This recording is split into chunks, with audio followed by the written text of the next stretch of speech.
We're going to attempt to solve a mystery. Patricia's on the phone, and Patricia just wants a date with anybody. I wish that wasn't true. Actually met a dude on Tinder and hung out with him for a little while, but he ditched her in the middle of the date. He went to the bathroom and never returned. So she thought she'd make the best of it and hung out at the bar and continued to drink and just have a good time. And then she met another dude, and we think his name is Pete. But she was so drunk she can't really remember. They hung out for a little while, made out, and then she got in an Uber, and she hasn't heard from either of these guys since. So we have both of their phone numbers, and Patricia said, I really don't care who you call. Just call somebody and get me a date. So I guess, Patricia, we're going to start with Oscar, the guy that you originally went on a date with. Is that okay? Yes, that sounds great. God, I do not want you to call this guy and ask for another date. He ditched you in the middle of a date. You deserve more respect than that. You realize that, right, Patricia? Yes, but in his defense, we haven't heard his excuse yet. So like I said, maybe he got sick or something. Or... Yeah, because he didn't call and apologize to you or anything. Right? So, okay, we're doing it, so it doesn't matter what I say. Well, we're going to dial Oscar's phone number right now and see if we can get him on the phone and find out the reason why he left you. And then if that doesn't work, we'll call the other dude, okay? Right on. All right, here we go.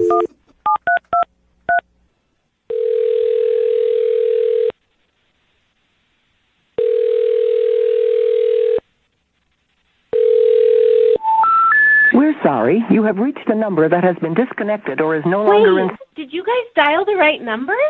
I dialed the number that you gave me. What? He gave you a wrong Wow. number? Wait, he went so He far that he disconnected his number? What the heck? What did you do in that first half of your date to scare this guy so bad? I have no idea. I've never had someone change their number because of me. This is new. Congratulations, Patricia. Well, I guess good thing we can try dude number 2, The mystery backup. man. Maybe his name is Pete. Do you want to try him? Yep, let's do it. Okay, All wait, right. you If his realize... number's disconnected, then you need to give up on dating forever. I might take a break, yeah. Okay.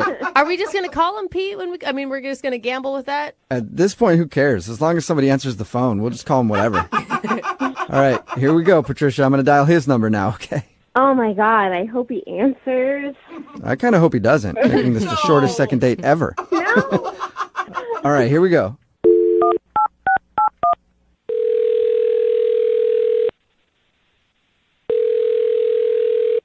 Hello? Hi, can I speak to Pete, please? Yeah, I'm speaking. Your name's Pete? Yep. Awesome. Yeah. What's up, Pete? Yay. Hi. Who is this? This is Jubal from Brooke and Jubal in the Morning. How you doing?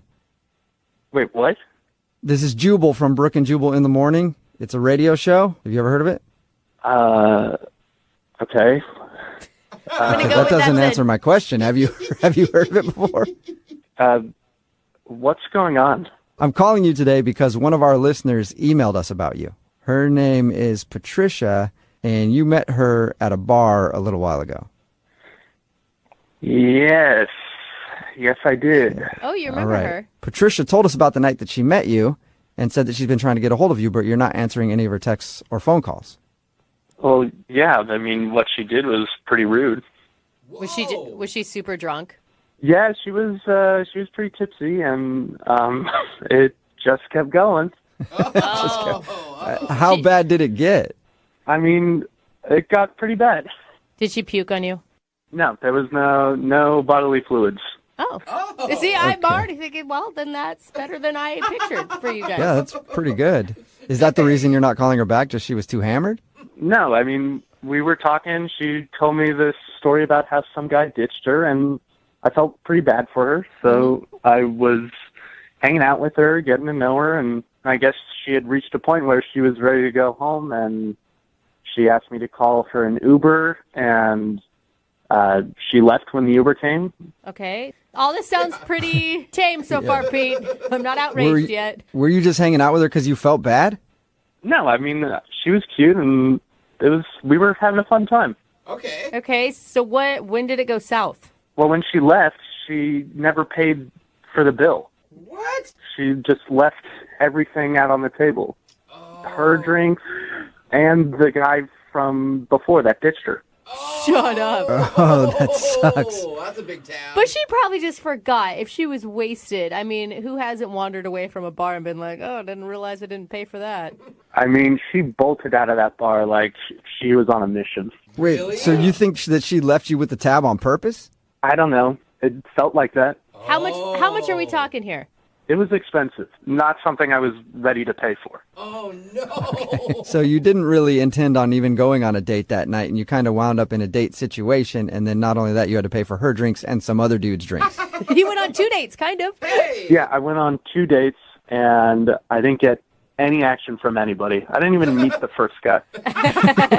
Well, maybe you can get some action now because Patricia is actually on the other line listening and wants to talk to you. Hey.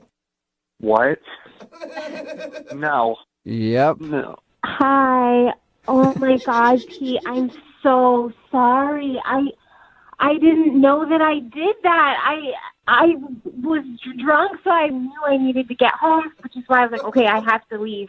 And I am so sorry. Like, can I please make it up to you? Like, I can pay you back, or maybe I can take you out. Yeah, look, it's pretty convenient now that I paid the bill for you to say all this, but it really put me in a hard place. No, I really liked you, and I would never, ever, if I was sober, do something like that. I am so sorry. I'm so embarrassed, you guys. I'm so sorry. Oh, no. So this wasn't part of some master plan? No, absolutely not. I legitimately had someone walk out on me on a tab, and I would never. I mean, I just have, but I would never in my life. I'm so sorry. I would never, but I did it. But I would never do it again.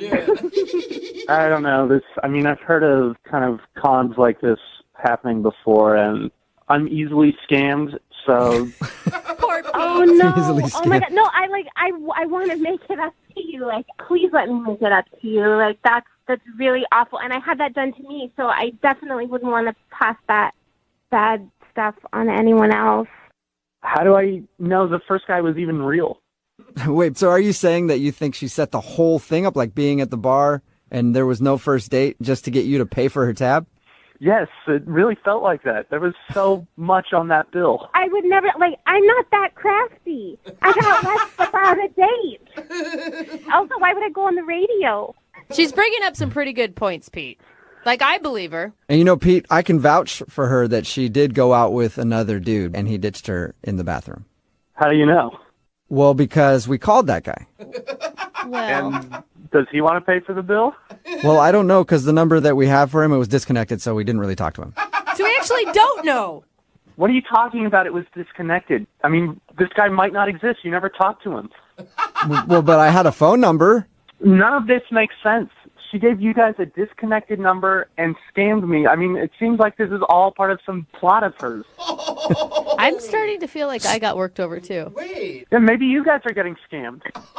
He does Maybe. have a point. Patricia, are you scamming everybody? Okay, guys. Well, I gotta go. I have a meeting. What? What? You can't go now. Patricia, What? Oh, my God, she was totally taking us. she did scam us. Look, I knew it was a scam. Oh. Oh, my God, she was trying to get a free dinner out of us. Oh, my God. All right, so you were right then. She must have set it up to meet you at the bar and have you buy all her drinks. And you just figured that out right now. I've been telling you, what is going on with this girl? I don't know. Oh, my God. All right, well, Whoa. sounds like Stop her. seems like you dodged a bullet then, Pete. Thanks for your time. Yeah, that girl was nuts. Nuts, or she knew exactly what she was doing. Mastermind. The Pay for My Drink Bandit. It's a bad name, but we might be able to come up with a better one. Well, Yeah, we'll work on it. we've got James on the phone with us, and today he wants to call a girl named Kiara. They met at a convention. He thinks he screwed up their first date because during dinner, he asked her if she wanted to go back to his hotel room. Mm-hmm. Not to, check out the great deal on Wi-Fi that they have there or the great amenities. To do stuff that adults do with each other in hotel rooms on occasion. Yes. And she turned him down and said no and hasn't talked to him since. But he'd like to get her on the phone because they met at this convention. He's in town once in a while. He wants to go out with her again, on an actual date and not just try to, get some butt. So, Butt? yeah. God, that is one sexy way to put it. Oh, my All right, God. How could a James. girl say no? You're about ready to give her a call and see if you can do some damage control and get another date? Let's see what happens. All right. You know, the tough part about this for you is convincing her that you're not just interested in sex. Right. Because you already went there. So how do you go back and be like, no, I promise that wasn't the only thing that I'm interested in. I would actually like to date you. Charm? Yeah, maybe. You think you have some of that, James? Well, I guess we'll find out today. If you had charm, you would have been Yeah, able to get her to go exactly. back to your room. You wouldn't even be having this problem. Yeah, I guess it's the power of persuasion then. I think just be honest and true to yourself, James, is probably the best goal here. Okay, yeah, I'll just, apologize and let her know that I was just too forward and see if we can't, go back and try it again and show her who I really am. Okay, cool. Well, I'm going to dial the phone number right now and get her on the phone. You ready? All right, let's do it. Okay.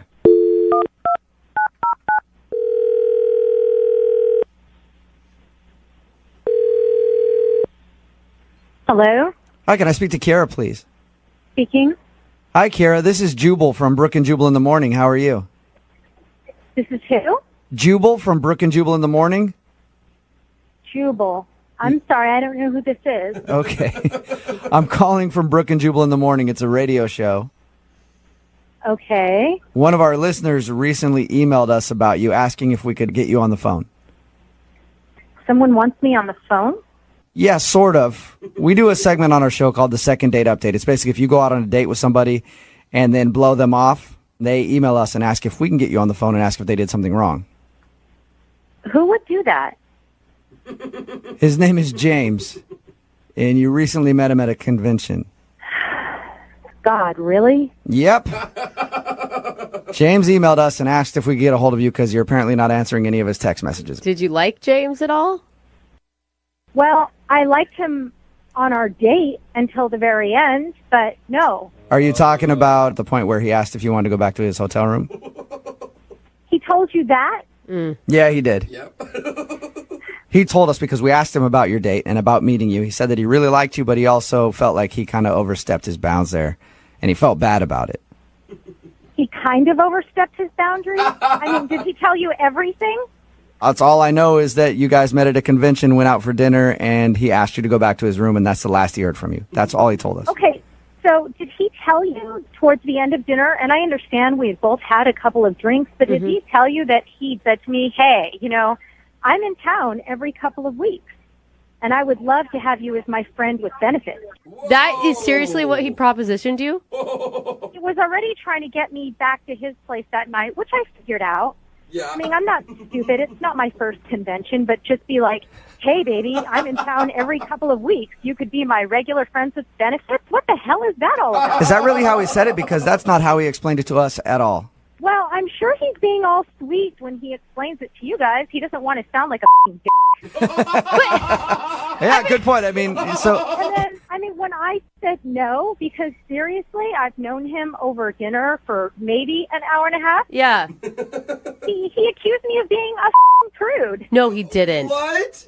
He sure did. Oh How did my he say God. that? So what? Because I value myself as a human being, not just as a woman, but as a human being. He just doesn't want to spread my legs over cheap wine and shitty steak. Oh my That God. makes So- me a prude. What did he say to you? I mean, did he flat out call you a prude? He did. He called me a f***ing prude at dinner, and that was that. Oh, And from That there, is- I got up and I went to go get a cab to go back to my hotel. That is so like the way he painted it was how much he enjoyed your company and how great he thought you were. Like, I would have never guessed he was that sleazy.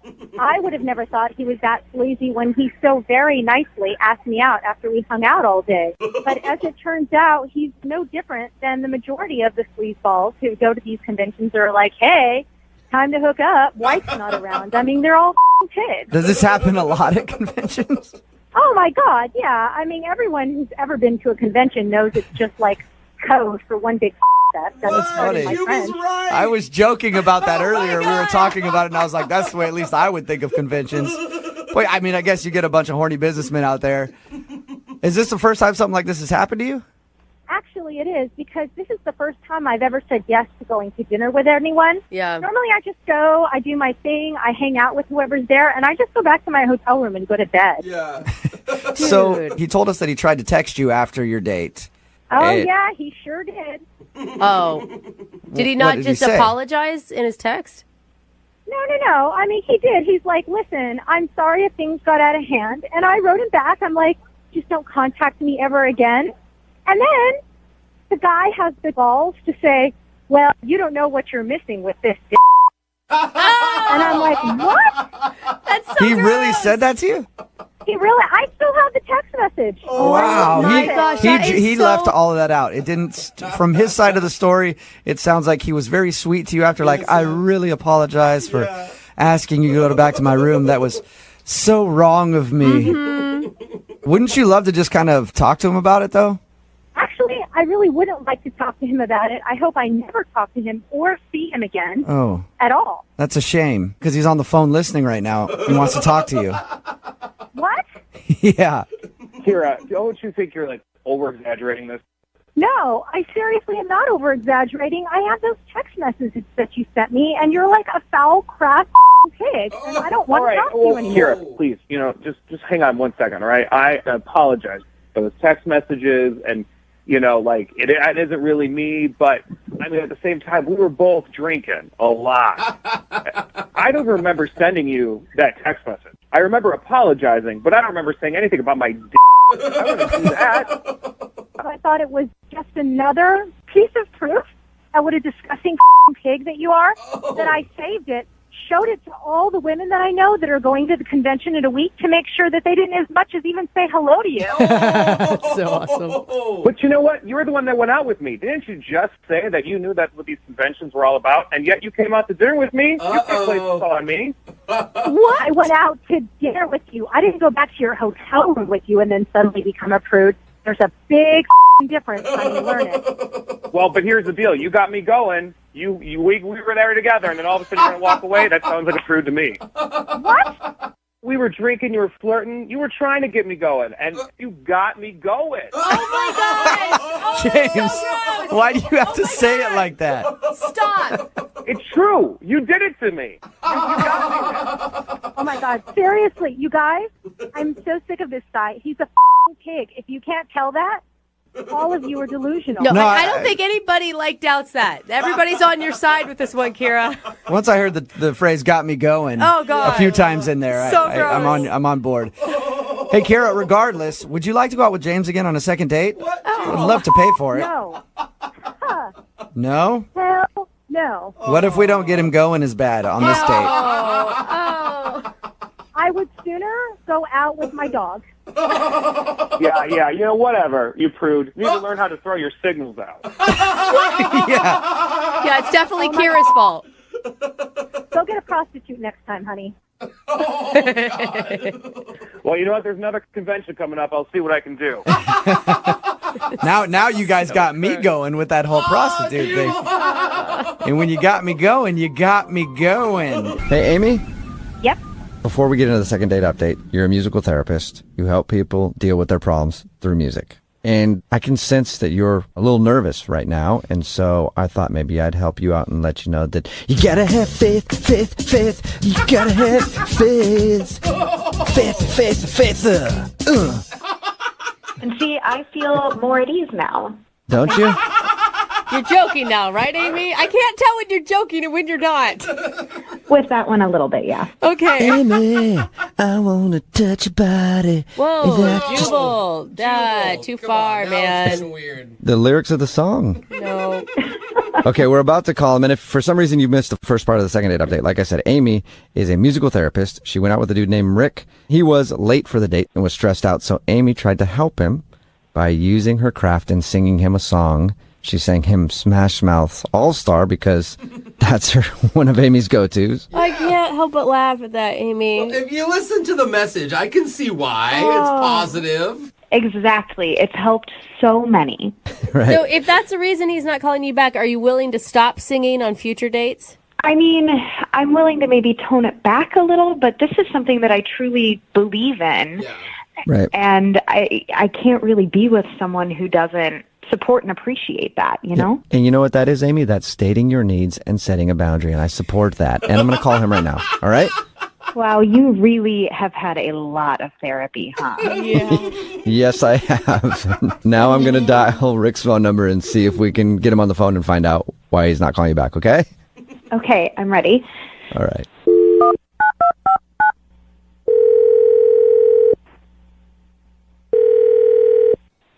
Hello, Hi, may I speak to Rick? this is Rick.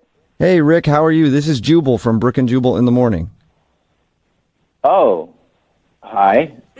Hi. Are you familiar with the show? I've heard the show once. Awesome. Times, Once. Cool. Okay. Wait, so are you part of the show, or I don't understand what's going on?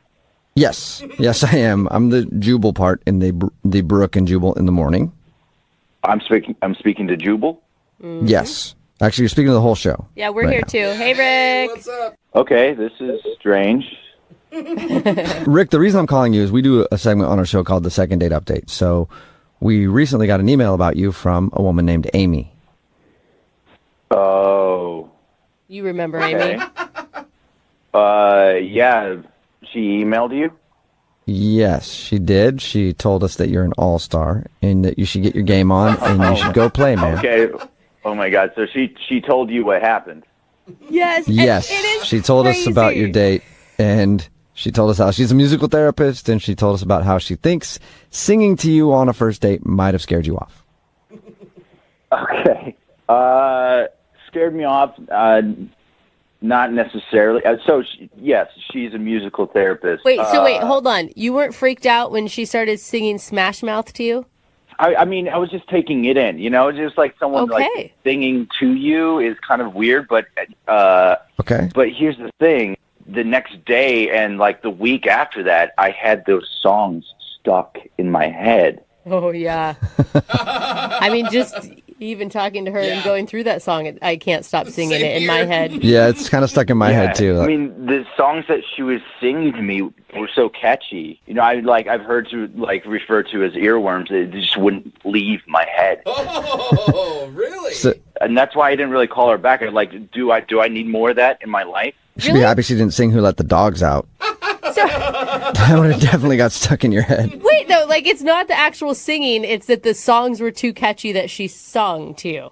Yeah, I mean, I couldn't imagine dating someone that would sing these songs to me. They'd be stuck in my head all the time. Huh. Wow. That is an interesting hurdle to jump. I mean, I guess.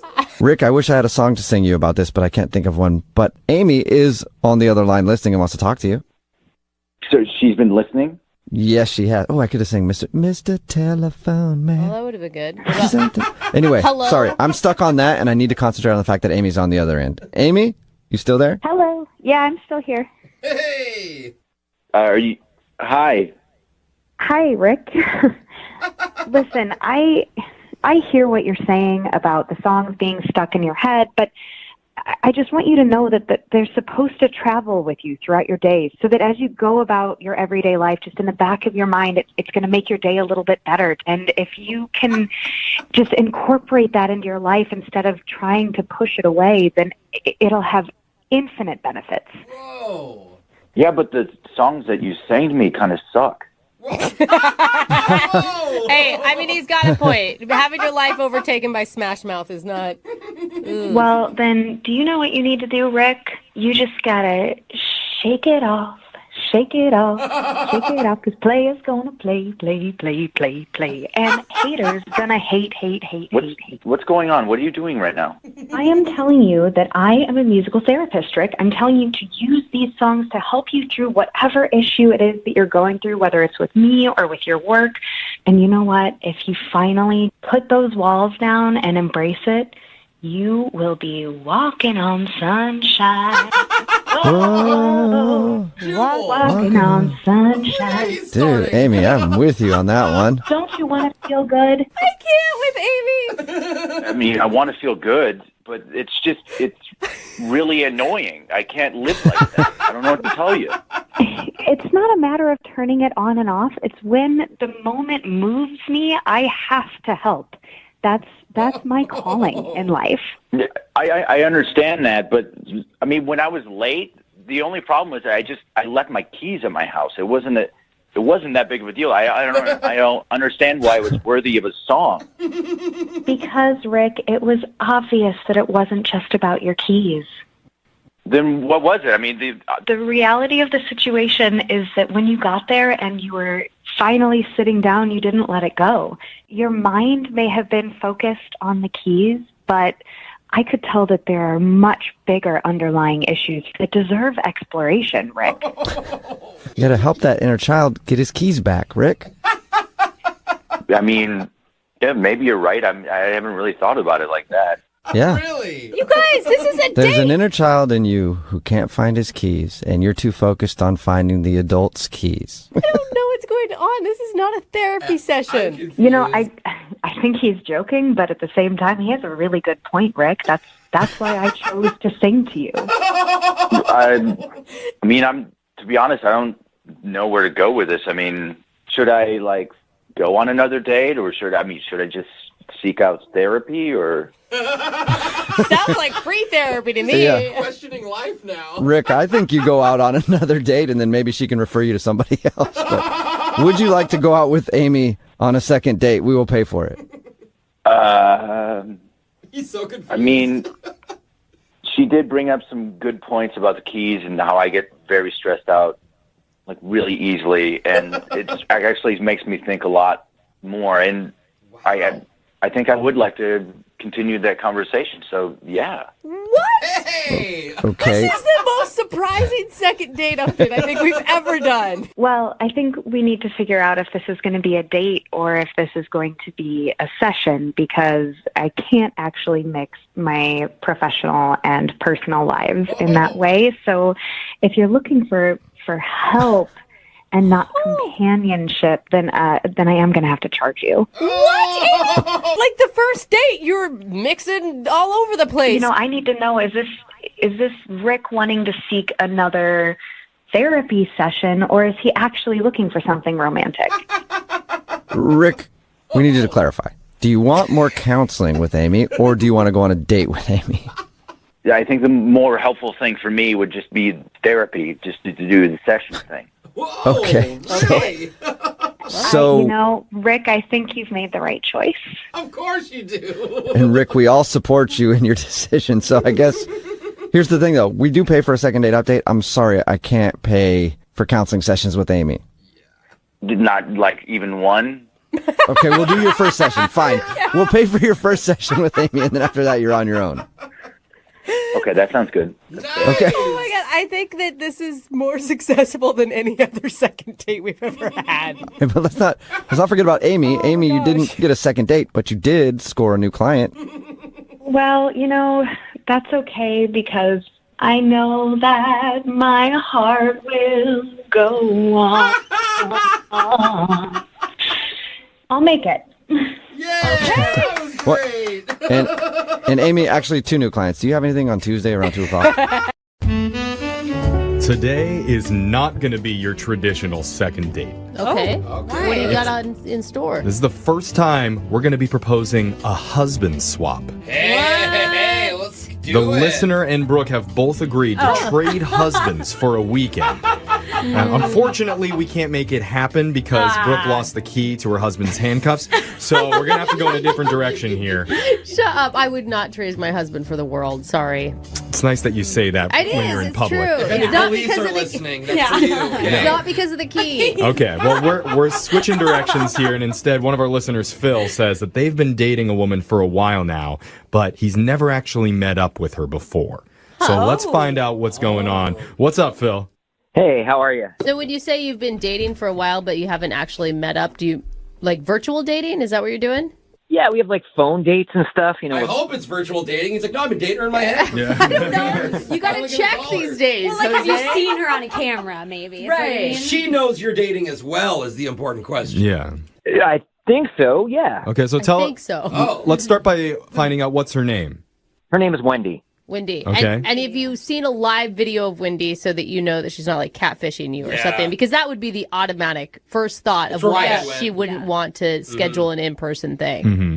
Well, no, I mean, I've seen photos of her, and we talk all the time, so I know she's for real. Have you ever said, hold up the number 2 and write my name on your palm and then send me that picture? That's how you can tell if they're a catfish. Jose has dealt with a lot of these. Wow. It's very easy. It's like you're dating in Guantanamo Bay or something. Hey, anybody can go to Google and get a picture, but not a specific picture. Okay. I haven't done that test, but I don't know. Things have gotten weird lately. Oh, Things okay. have been weird. There's already a lot of red flags. So, yeah. why don't you tell us what's been happening? Yeah, well, I mean, we've been talking, like I said, over the past 3 months and talking every night and texting every day and doing even these dates. Like, I went to a pizza place and she went to a pizza place in her town. We lived like 4 hours apart. Aww. And we were like sharing a pizza. Aww, that's which cute. was kind of nice. I like that. Yeah, and 4 hours makes sense to why you don't see each other every week, but Not really. it's not an excuse for not seeing each other. Eat pizza alone in a restaurant? No, you're on the phone You're on the the phone whole with time. them. But we were together. I mean, just not together. Cute, right? I guess. Okay, I mean, you're making the best of the situation. Yeah. That's Yeah. really all you can do. Yeah. So, has the relationship progressed at all? I mean, like I've been pushing to see her in person, of course. Right. And I wanted to do things, via the phone and stuff, but Do things. Hey, What do you mean, sir? I think we all... you know what I mean. No, but I respect that. I respect that's not what she's looking for. Okay. You have to respect that. Maybe she's flirty about it. She's like, oh, I don't know. I think I'm going to need a bigger phone if we're going to go to that. For her, Not a line we use. Yeah. No? Women usually don't look for a... Okay. I don't have the hard drive space for those sort of No. conversations. That might be worse. No. Is that not how it goes? That's no. Oh, okay. So where are you and Wendy at right now?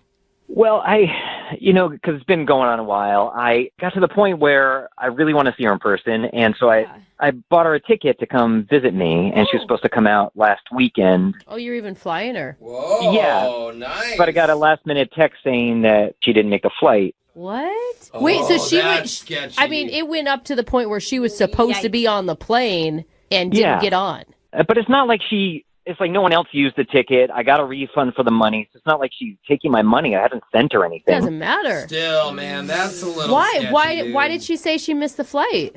I guess she said she was just running late. She didn't really get too specific about it. And Dude, I'll tell you something. I am late to everything I've ever been invited to, but I never miss flights. Those are very important. It is a little bit fishy. Yeah. Okay. And so at this point, do you feel like maybe she is a catfish now? Do you still have any trust in her?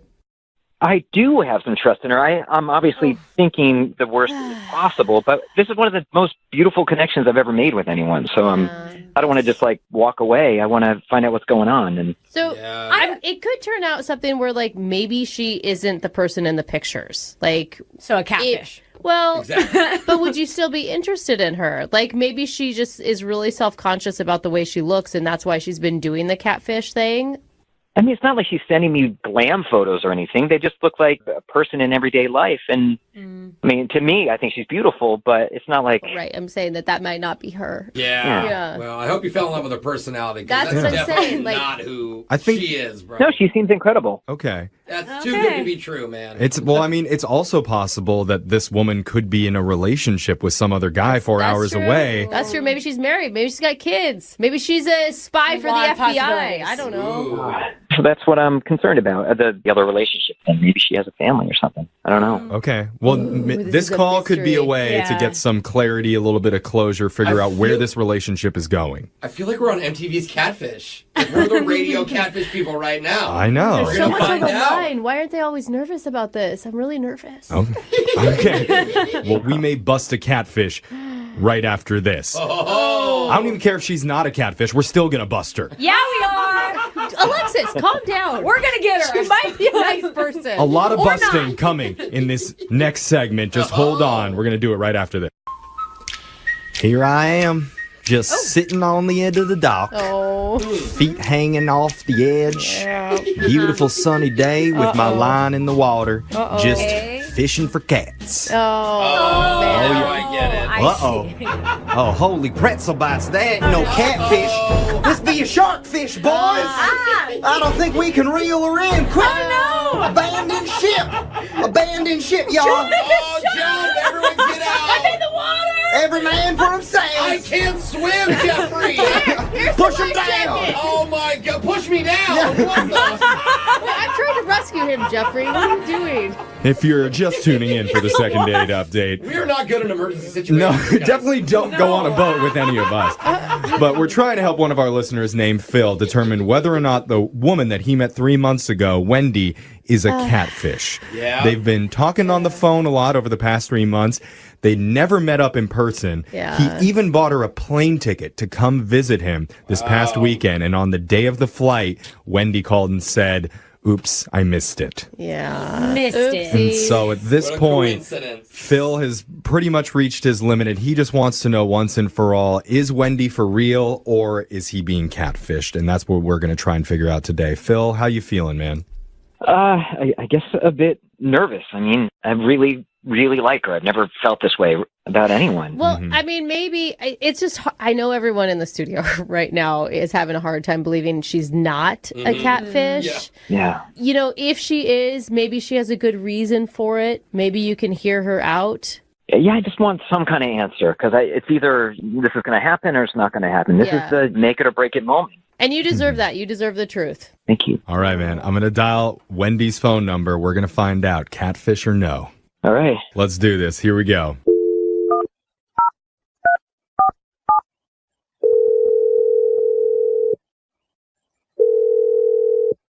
Hello? Hi. He got her! Stop it, Jose. Sorry, I'm Who is this? looking for someone named Wendy. Is this Wendy?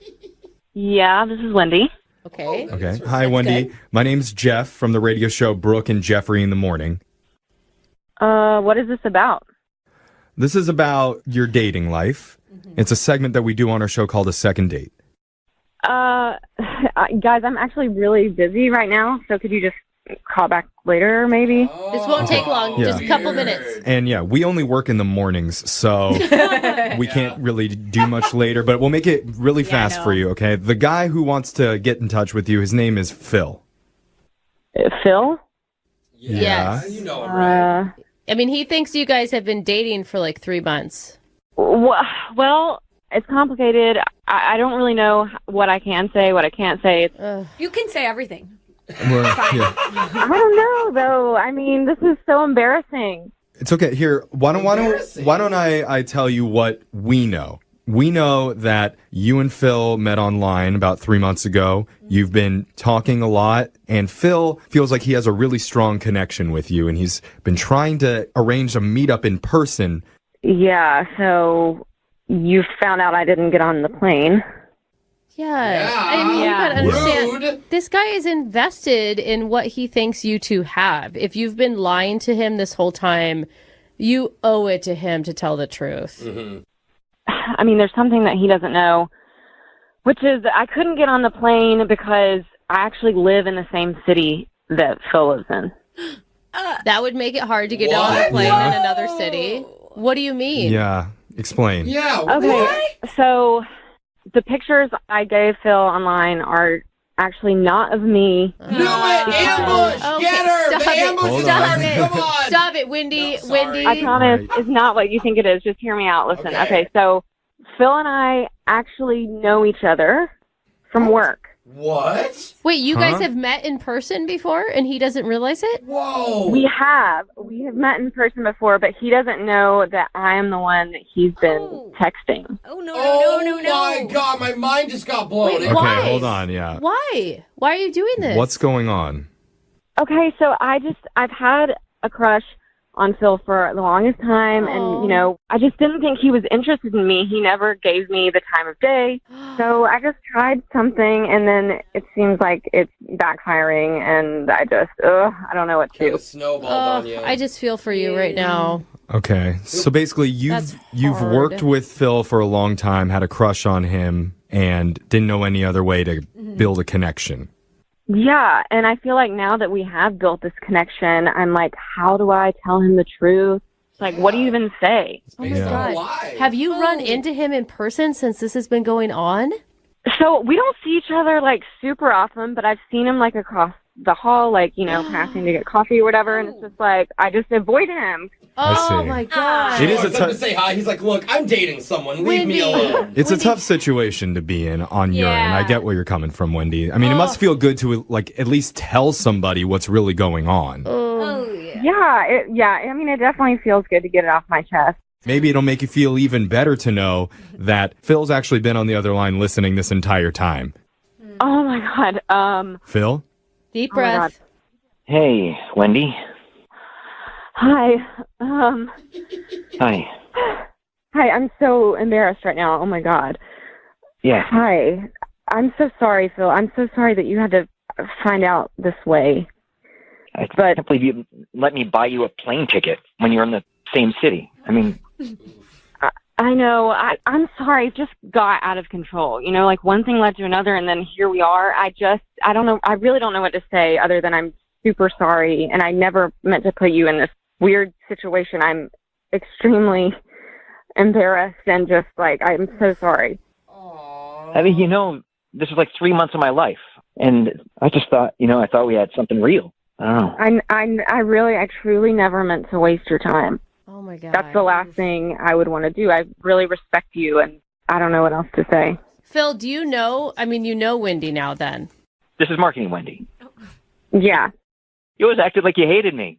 What? No. I mean, I was nervous around you because I liked you, but no. So, Phil, do you feel like you maybe would have asked marketing Wendy out? I thought she didn't like me, but she's super attractive, yes. But she's super attractive. That's a good answer, Whoa, Phil. Wait, I didn't see that coming. You're hot, Wendy. What?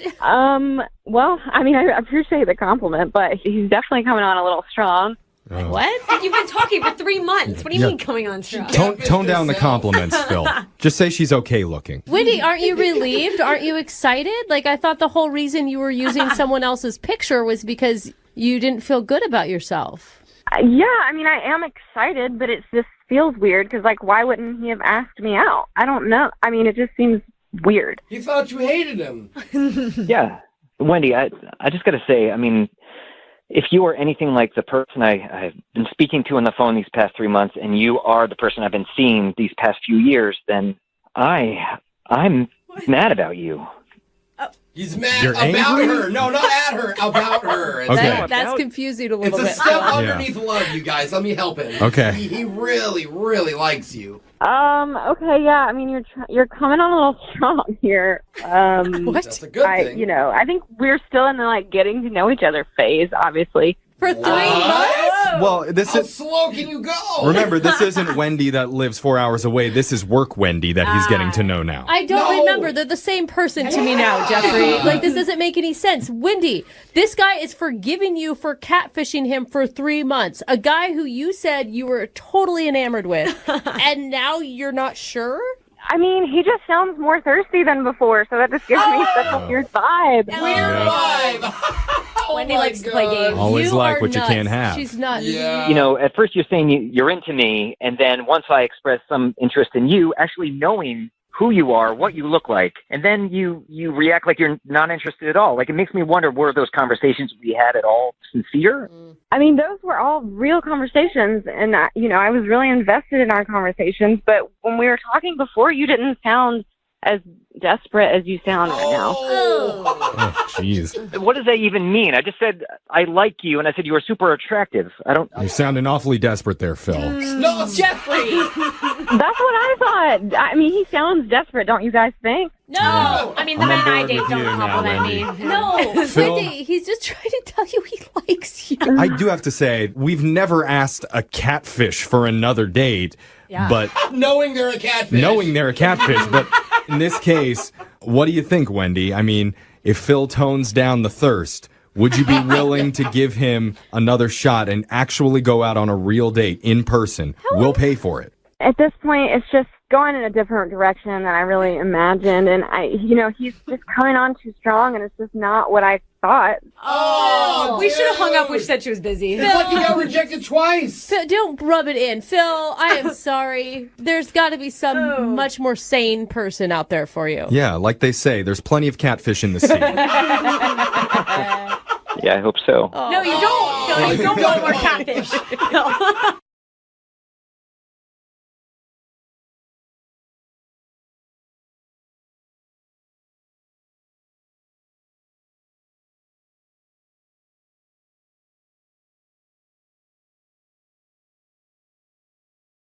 Moving 92.5. Brooke and Jubal's second date update. The actual date that happened in today's second date update is probably one of the biggest train wrecks I've ever heard of. Really? Oh, no. Yeah. Lucas, I read your email, and it sounds like you had an awesome time with the girl that you want us to call today. Yeah, it wasn't. It definitely wasn't ideal. Oh, no. Explain to everybody what not ideal is. Was it the first part where the tears happened, or the rest of it where the funeral happened? No, stop. No, it wasn't a funeral. It was a cemetery. Oh, my bad. So, That's not better. Tell everybody about your date. First of all, how'd you meet this girl? I met Avery. Her name's Avery. I met her through a friend of a friend. Okay. And I picked her up at her place, and she got in the car, and I could sort of tell. I mean, I don't really know her that well, but I could sort of tell that something wasn't right. So I asked her, are you okay? And she started crying right there. I mean, she was talking about she had something with her family, her parents, and she was really upset. At that point, Lucas, why didn't you just go, you know what? Maybe we'll do this date another time, and I'll take you back home so you can deal with whatever you got going on. I mean, I thought about it, but, in that moment, I was just like, maybe she just needs someone to talk to. Thank goodness. Or you saw a moment of weakness and you were like, yeah, all right.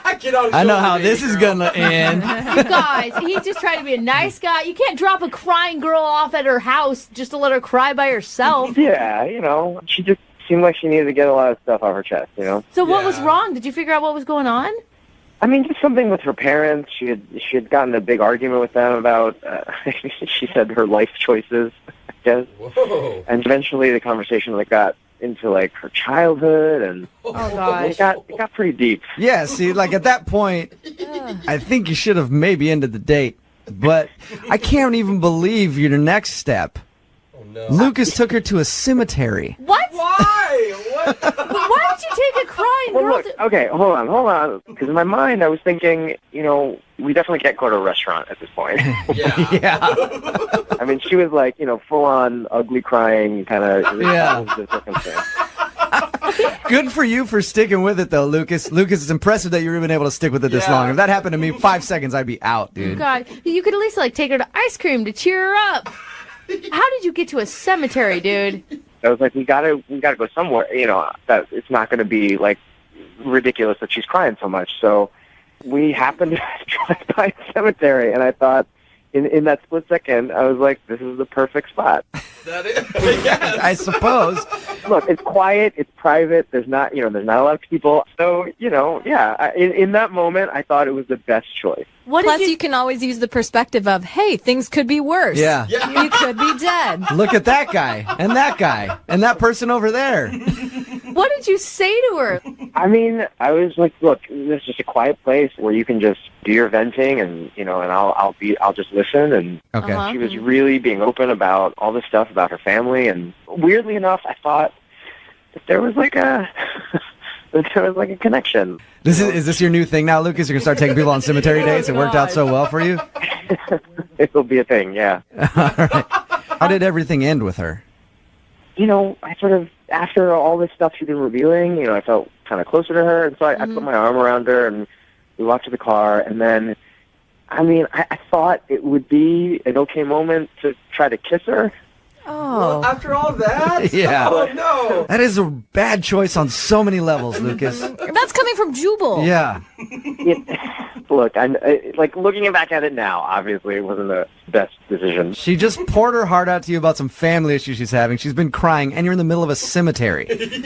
Not the best time to make a move. She had calmed down a little bit, and like I said, the things that she had been telling me, I feel like we had gotten close in a couple hours that she'd been telling me all this stuff. I think I would have kissed him if I was the girl in that moment. I mean, really? Yeah, you feel super connected to someone like that. I think it's called vulnerable. Yeah. Vulnerable. Yeah, and you're vulnerable, and Sad. you have everything opened up to him. She definitely wasn't having it. She definitely pulled back, and I did not. It was not a smart move on my part.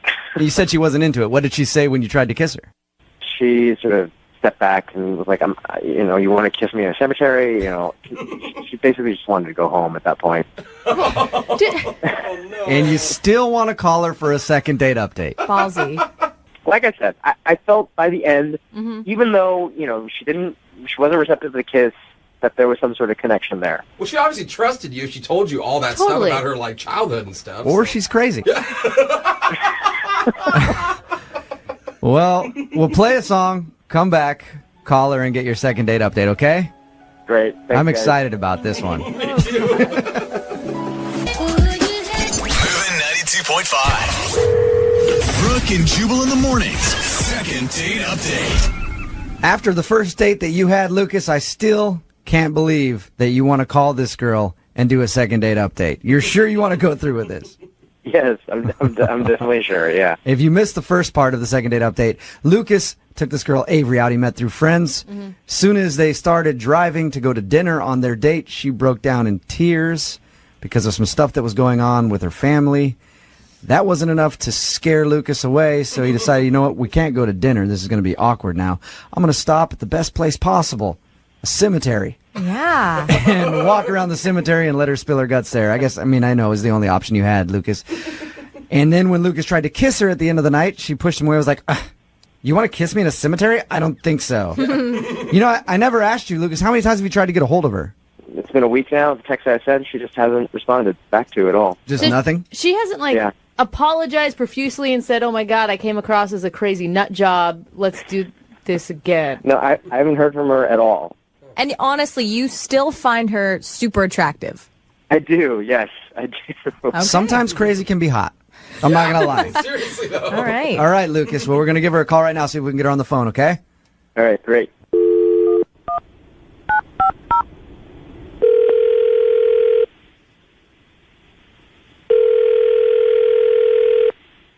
Hello, Hi, can I speak to Avery, please? this is Avery. Hey, Avery, this is Jubal from Brooke and Jubal in the morning. I'm moving 92.5. How are you? You got a second? From where? Moving 92.5, Brooke and Jubal in the morning. We do a morning show from 6 to 10 every weekday. Okay. Why are you calling me?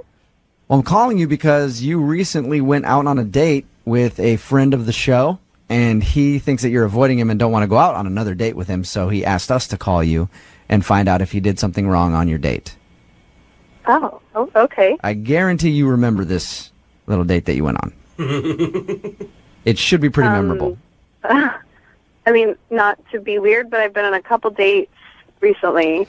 Can you tell me his name? What would be the only date that you went on to a cemetery? Oh my gosh. It's Lucas. Oh. Did you not like Lucas?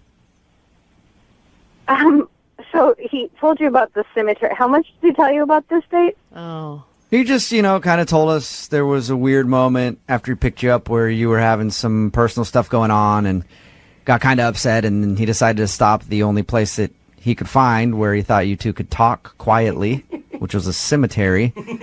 He did say that he tried to kiss you at the end of the evening, and you shunned his advances because it was weird to try to make out with you in a cemetery. Yeah. Is that what did it? I was going through a lot that day, as you know already, I guess. Mm-hmm. I mean, even though I was clearly, horrible and weird, he was really a little weird. I'm sorry, but... Really? He was the weird one in this whole thing? Yeah. Well, he said some stuff that I think he was trying to make me feel better, but it wasn't really working. Can you give us an example of something that he said? Well, I mean, did he tell you, what we did in the cemetery? He just said that you guys walked around and talked, and he kind of let you vent whatever you were feeling. There's more activities that you can do in a cemetery. I guess. I had no idea. Oh, no. No. I mean, that was it. But while we were walking around, he would occasionally, stop in front of headstones and be like, oh, isn't it sweet, all these husbands and wives buried together? Oh, gosh. Oh, that's creepy. That is super creepy. I thought it was going to be he stole the flowers and gave them to you, but that's even worse. Yeah. That happened, too. Oh. He did that? Oh, no. He pulled a flower off a grave and handed it to me and said, here, this will cheer you up. And I was like, this is a dead person's flower. And he said, they won't miss it. I'm so confused on who to think is crazy. I know. This one. I just don't know. At first, I was like, Lucas, are you sure you want to call Avery? Now I'm like, these two are a perfect couple. Oh my gosh. I mean, I know that he was trying, to lighten the mood, but we were in a cemetery. I was clearly having a meltdown, and his solution was to pull flowers off graves and say things like, "We'll all be dead soon, even your parents." Oh wow. Okay. Well, up until that point, I was like, I have a history with my parents. but Yeah. I don't wish them dead. up until that point, I was like, all right, well, it's kind of cool. He's trying to lighten the mood and maybe help you laugh and get through your stuff. But then going like, hey, don't worry about anything you're having at home with your parents. They'll be dead soon. That usually doesn't play well. No. Like I said, I totally will be the first to say that I was in a really bad space and probably should have canceled. But, ultimately I'm looking for a partner in life, and I don't think I want to be a partner with someone who's kind of weird. And maybe someone who's not already hoping that your parents die. Yeah, that could be a bonus. I should actually tell you that Lucas is on the other line right now and just heard your recap of the date. Oh God, no. Hey, Avery. No. Oh, jeez. You poor thing. Look, I had no idea how to react. I mean, you were obviously really upset. So I was just trying to do anything to take your mind off of it or lighten the moment. I don't actually want your parents to be It dead. kind of took my mind off it, but not in the right direction. I didn't, I was improvising. I've never been in a situation like this before. So I was just trying to find any way that I could possibly get your mind off of things. That's all that was. I mean, you could kind of understand that, right, Avery? Well, I mean, I'm not saying that I was doing a good job on a date either. I was doing a very bad job for a date.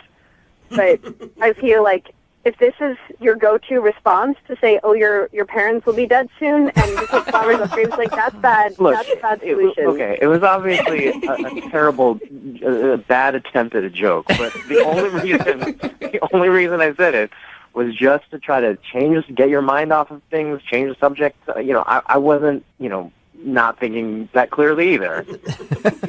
It sounds to me like you two are perfect for each other. I'm not going to lie. It's an off day for both of you. It just maybe it was one of those days you should have turned the car around and had the date on a different day. Well, yeah, like I said, I should have called it off from the get-go. And I know that so many people encountering like a total meltdown would just run away, and I get that. And Lucas, I'm really grateful for you to just like sticking it out. And I mean, though you were kind of a idiot, I mean, I know it was a good intentioned idiot. See, at least Lucas was trying, and he liked you enough to try to get a second date with you on a radio Yeah, that's the other thing show. that's kind of weirding me out, I'll be honest. Like, I wouldn't want a second date with me after that. I was awful. But Lucas still wants to go out with you. Honestly, I just thought, you're being really honest, and I think you're still pretty great. I know it wasn't ideal this first time around, but I like you. Oh. See, that should say a little something, Avery, don't you think? That's really Because honestly, nice. Avery, if I picked you up and you started bawling like that, I would have left you by the side of the road. So why don't you give Lucas another chance? We will pay for a second date. Will you go out with Lucas again? Oh, come on. I mean, I guess it can't be any worse. Yeah. Yeah, exactly. It's just like we tell everybody with the show, set your standards low and you'll like us if you just listen. I mean, and if that's kind of our worst, and we still manage to be cordial, nice people, then maybe we could do better. I don't know. Just please, no creepy jokes, okay? No more creepy jokes and no more cemeteries. Awesome. Yes! Congratulations, Lucas. You got your second date. Great. Thank you, guys. I appreciate your help. You're welcome. And Avery, I hope that you have a great time, and I hope that everything that you were worried about on your last date is okay now and you're in a better place personally. Great. Thank you, guys. I mean, I say that, but I kind of hope you cry again just so we can have Lucas call back in and do another second date. Brooke and Jubal in the morning. All I need's a little love in my life. All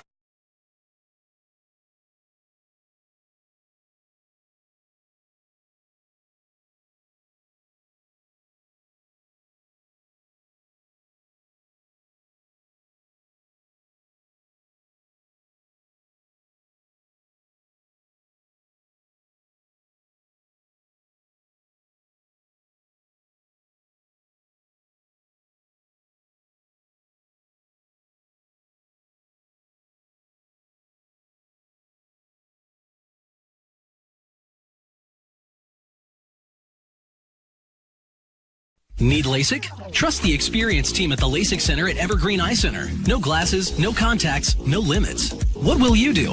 LASIK at evergreen.com. Moving 92.5. Brooke and Jubal's second date update. The girl on the phone for a second date update today had her first date at one of the craziest places possible. People are popping pills left and right. Lots of group activity, if you know what I mean. And everybody's inhibitions are lowered. Mostly because of dementia. She went to the retirement home. Yeah. Wow, it's amazing how all those things are the same. I know, right? Wow. Yeah. God, they're having fun over there. Kara is on the phone, and apparently her first date with this dude was at the retirement home. Want to hear more about that in a second. That's an interesting date. Yeah. Kara, how are you? I'm okay. The first thing that comes to my mind is you're like a gold digger dating a 92-year-old Alzheimer's patient. Oh, I hope that's true. You're an old No. The guy, I went on a date with a guy who volunteers there. Oh, he's a good person. How'd you meet him? Well, okay, we met on an app, and he was funny, and we got along. Like he plays a bunch of team sports, like he does a bunch of like those kind of leagues, and I do too, and it's fun. So we kind of talked about that stuff, and we think we may have played each other before.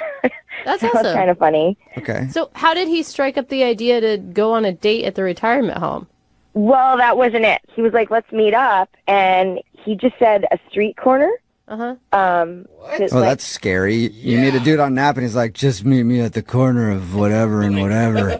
I mean, pretty much, but I didn't read it like that, Okay. like that's when he texted us, so it didn't sound creepy at the time. Okay. But yeah, I mean, he wanted to surprise me, and I was up for it, so. Yeah, because surprises can be fun. Yeah. They can also be scary. Yeah. Either one. But this turned out to be a fun surprise, huh? Yeah. So we first met up, and we walked for a bit, and then he just said, "I'm going to bring you somewhere." So I was like, okay, and I thought, well, we're going to a restaurant or something. And instead, that's when he took me to a retirement home. And I was like, oh, what? Okay.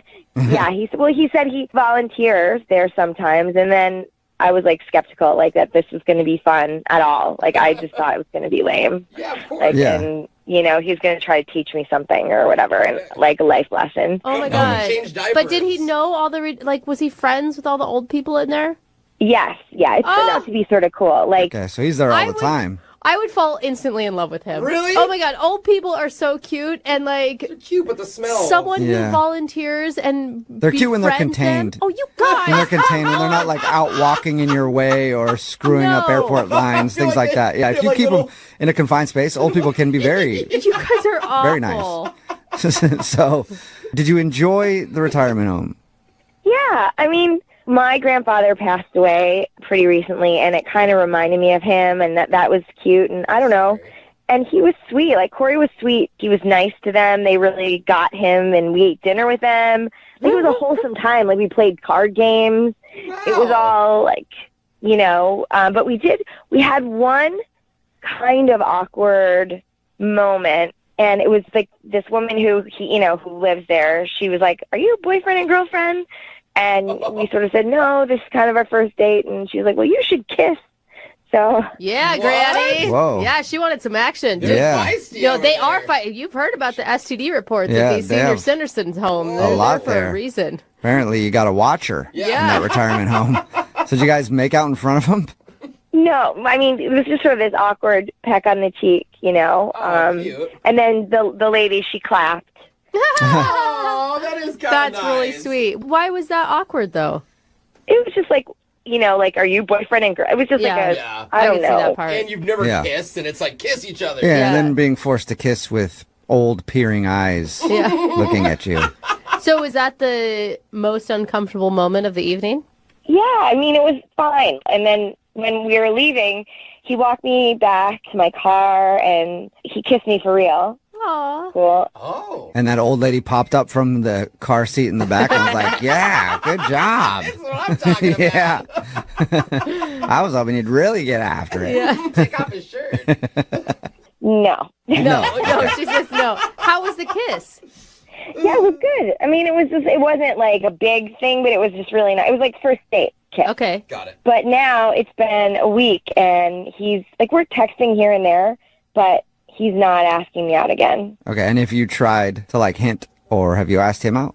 No, but it just feels kind of, like, I've been here before, like, you know, when you're on these apps, like, you go out like it's your job, right? So it's like, and I can tell that he's not really in any hurry to go out again. Like, something's off, and I don't know what that is, so that's why I wanted you guys to help me find out, like, what's up. And you were kind and excited about all the old people, right? Because maybe this is like some sort of test that he does with women to see. Well, it could be, but at the same time, like, it was just so nice. Like, we just kind of hung out and played cards and, like, talked about stuff, and it was just really...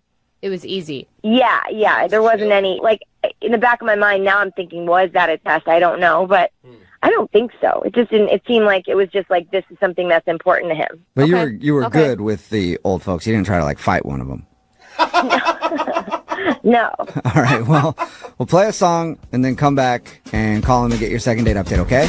Okay. All right, hang on. Moving 92.5. Brooke and Jubal in the mornings. Second date update. If you're just joining us, Kara is on the phone, and Kara told us all about her first date with a dude named Corey.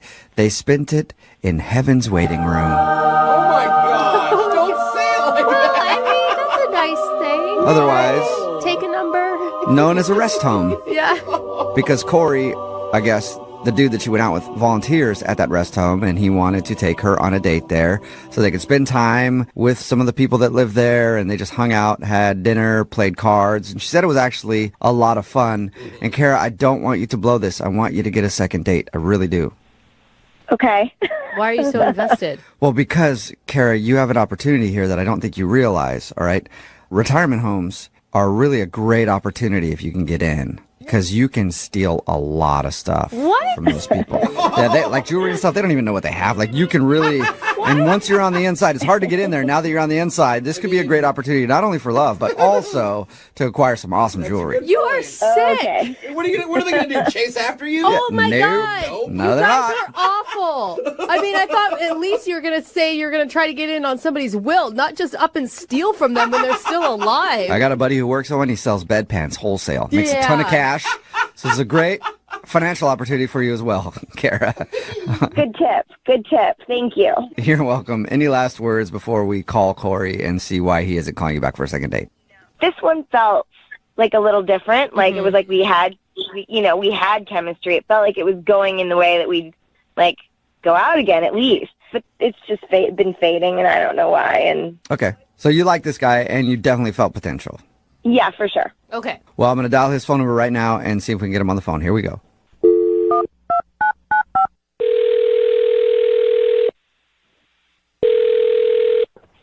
Hello? Hi, can I speak to Corey, please?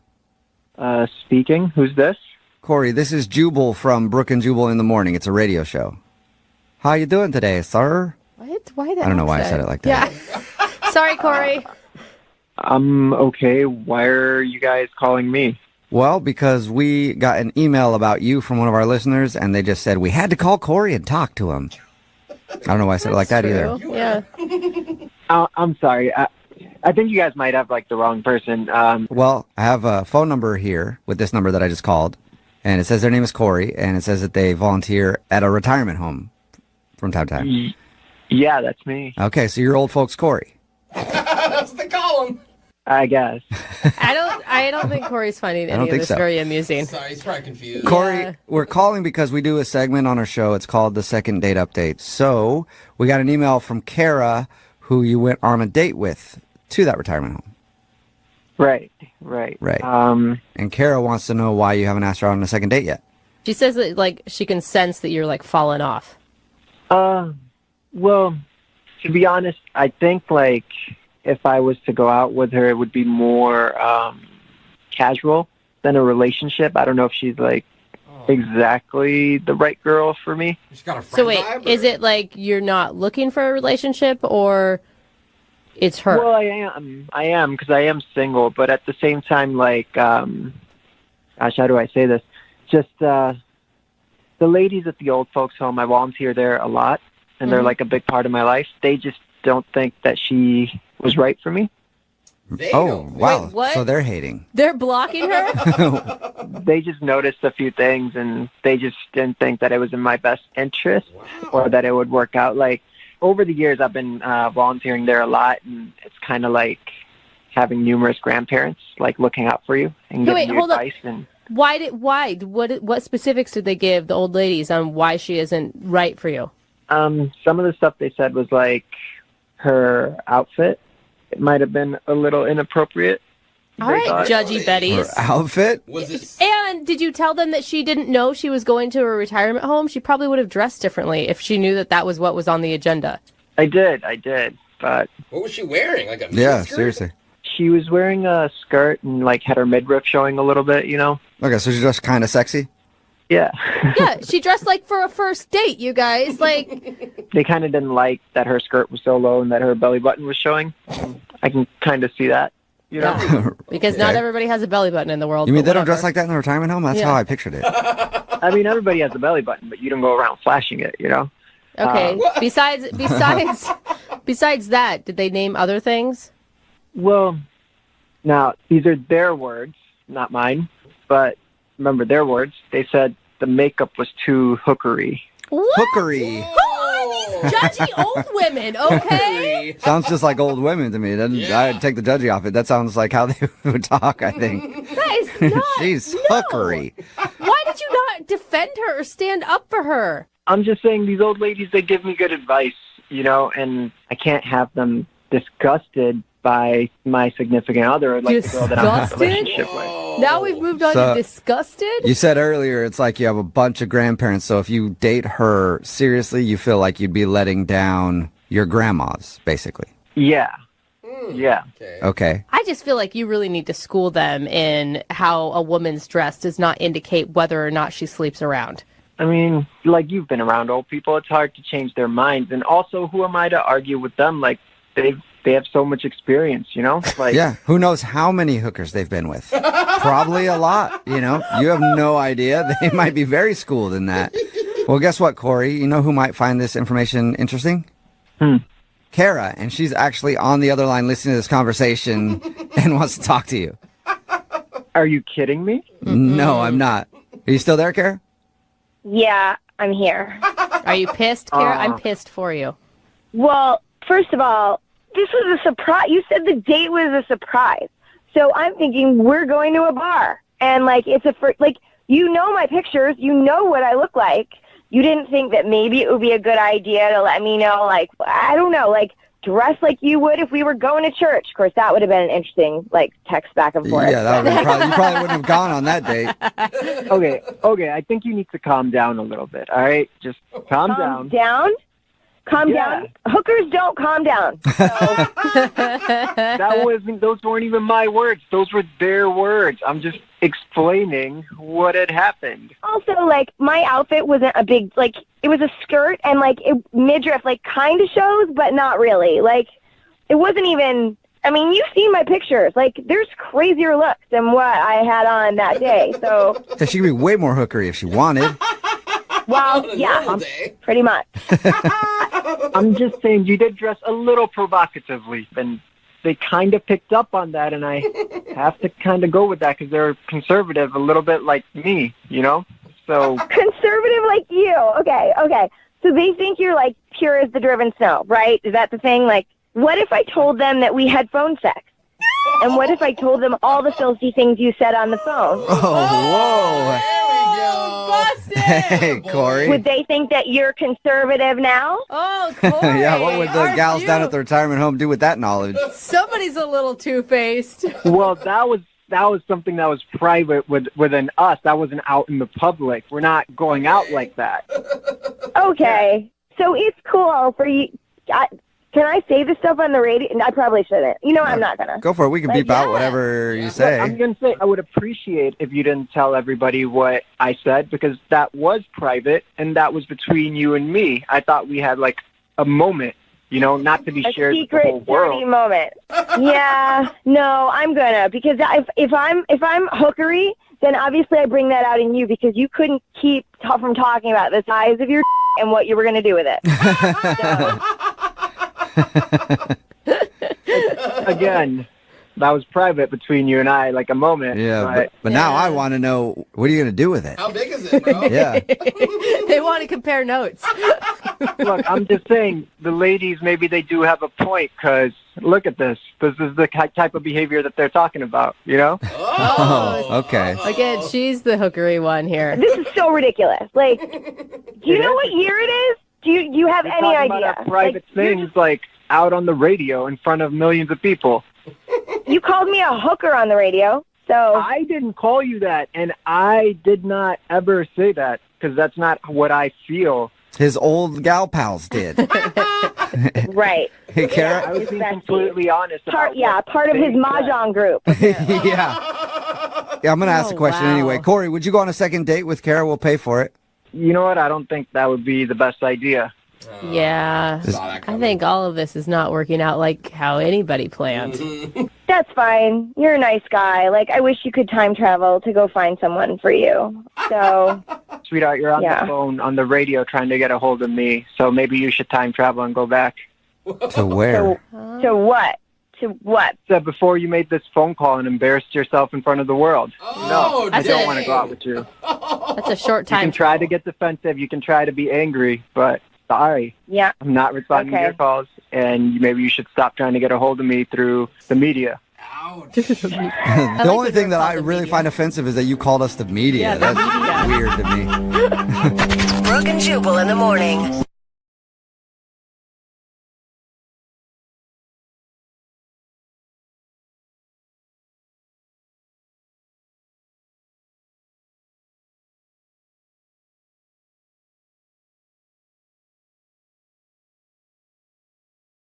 Moving 92.5. Brooke and Jubal's second date update.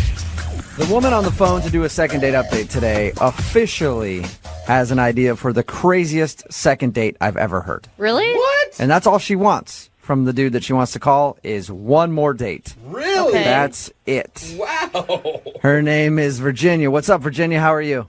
Good. How are you guys? Good. Your email was very, very interesting. Yeah. I can't tell if you're doing like good crazy or bad crazy right now. Me too. I mean, I know it sounds crazy, but I know what I want. Okay. All right, well- I mean, I can appreciate that in a woman. We'll talk about what you want in just a second. But first of all, tell us about the guy that you want to call. Okay. His name is Jordan. We went volunteering at a community outreach event. Okay. And Okay, he so- was, he is like so nice and obviously very community minded. And honestly, he was physically everything I am looking for. Okay, so he's got a good heart and a good bod. Yeah, he has got beautiful blue eyes, brown hair, and he's like 6'2", and really like physically well built. You sure you're not describing me? Wow. Did we go on a date, Virginia? I don't remember going on a date with you at all. No, I said he is 6'2", not 2'6". So she has seen a picture of you. I heard it wrong. Sorry. So you thought he was hot? Yeah, he was just like the full total package. Okay, and were you hitting on him during this volunteer activity? I would say it was like pretty mutual, and I asked him to go out for coffee. Awesome. And we were talking for like 30 or 40 minutes. I would say, we're getting to know each other. All about his family, comes from a great family. All like the first date small talk was awesome. Yeah, and like all the things he's saying about himself are like all the boxes you want checked, it sounds like. Yeah, truly, like he checked every single one of my necessary boxes. Wow. And I realized pretty quickly that like he's exactly the guy I've been looking for, just not to date. And that brings us to the most interesting part of your email. Why would you not want to date him? He's hot, he's nice, he does good things, he's got a good family. Yeah. I mean, I don't want to date him. I want him to actually get me pregnant. What? Whoa. See? I told you guys. So you want to call this guy today, not to ask him out on a second date to like have dinner. You want to call to see if he'll go out again so that he can give you a baby. Yeah, pretty much. Like, I've been looking to have a baby for a really long time, and, all of my friends have babies, and I'm ready to be a mom, and I'm just not really looking for the relationship. You can't just ask someone to get you pregnant. Why not? It's true. I mean, you can ask him to do whatever you want. All he has to say is no. And I will say, commendable for asking. Instead of, I mean, there's other ways women can get pregnant without anybody ever knowing, you know? Yeah, and some girls ask for weirder things. I'm just saying. I don't know about that. I had one girl ask if I could open her door sometimes. Oh. It would have been way easier with the pregnancy thing. Yeah, so she was a weird girl, though. You don't want to maybe date him and see if it leads to love and marriage and then eventually babies? No, I just don't. I'm not interested. And, I've done my research. I thought about this, and I just feel like this is the right thing to do. Like, I have gone on a lot of dates with guys that I thought could be the one, and they never were, and relationships are messy, and I'm ready for the mess of a baby, not the mess of a relationship. And I just really need your guys' help to help me facilitate it. Okay, So, did you tell him on your first date? Did you tell him on your first date that you wanted this from him? No, I didn't. Okay, because I was going to say that's probably the reason he's not calling you back. Yeah, I mean, well, that's kind of where I need your guys' help because, I've left him a couple messages, I've called him, I've texted him, so I can tell him about this. And he's kind of ghosting me, and I'm now kind of at the point where I'm like, okay, you are the one, you're it. Okay, can I ask you, I mean, you want a baby. It sounds like you've done your due diligence in making sure that that's really where you want to be in your life. Mm-hmm. Why not go through a sperm bank and do, like, the doctor route? Well, I found doing all of that it is so expensive. And I have a lot of money saved up for when the baby is actually here. I just feel like, why should I pay, hundreds of thousands of dollars to try to get pregnant when I can do it for free? Yeah, and this way is a lot more fun than the doctor route. Yeah, and I think he's getting a pretty good deal. He doesn't have to be involved. I don't need his help. I don't need a relationship. What? Yeah, but there's no way. I mean, it's hard for me to believe that any guy is going to believe you when you say that. Yeah. I will draw up some paperwork. My mom's a lawyer. I can have her draft up something that will just say he doesn't have to be involved. He doesn't want to, and there you go. I feel like that's the best possible option. You know what I mean? He's getting off pretty much scotch-free. He has a couple good nights until it's a done deal. And then, if he wants to be involved, he can, but I don't need him to be. It could take you, like, a year or more to get pregnant, right? Yeah, but, that's a risk I'm willing to take. And plus, you said that he's really hot, so I'm sure you don't have a problem. Like, man, I hope this takes, 2 years. I mean, I really hope it doesn't take 2 years. But honestly, what guy does not like some friends with benefits? Yeah. And he's single, right? Yeah. Okay. Well, we'll play a song, come back, call him, and see if we can get a second date update for you so you can get pregnant. Cool. Thanks, guys. Never thought I'd say something like that. We'll do it right after this. Hold on. Moving 92.5. Brooke and Jubal in the mornings. Second date update. If you're just joining us for today's second date update, Virginia is on the phone, and Virginia wants to call a guy named Jordan. And who is Jordan? That's right. Jordan might be Virginia's baby daddy someday because she doesn't really want a second date in the traditional meaning of a second date. She wants Jordan to get her pregnant. We talked to her just a second ago. They met at a community outreach thing. They went and had some coffee, and according to her, he was everything that she ever wanted in a man. But she doesn't want a relationship with him. She literally just wants him to get her pregnant. So we're about to call him, find out why he's not calling her back, and then, Virginia, I think I'm going to let you ask him that question, okay? Okay, sounds good. All right, well, I'm going to dial his phone number right now and get ready to blow his mind, okay? Oh, my gosh. Let's do it. All right. Good luck to you, Virginia.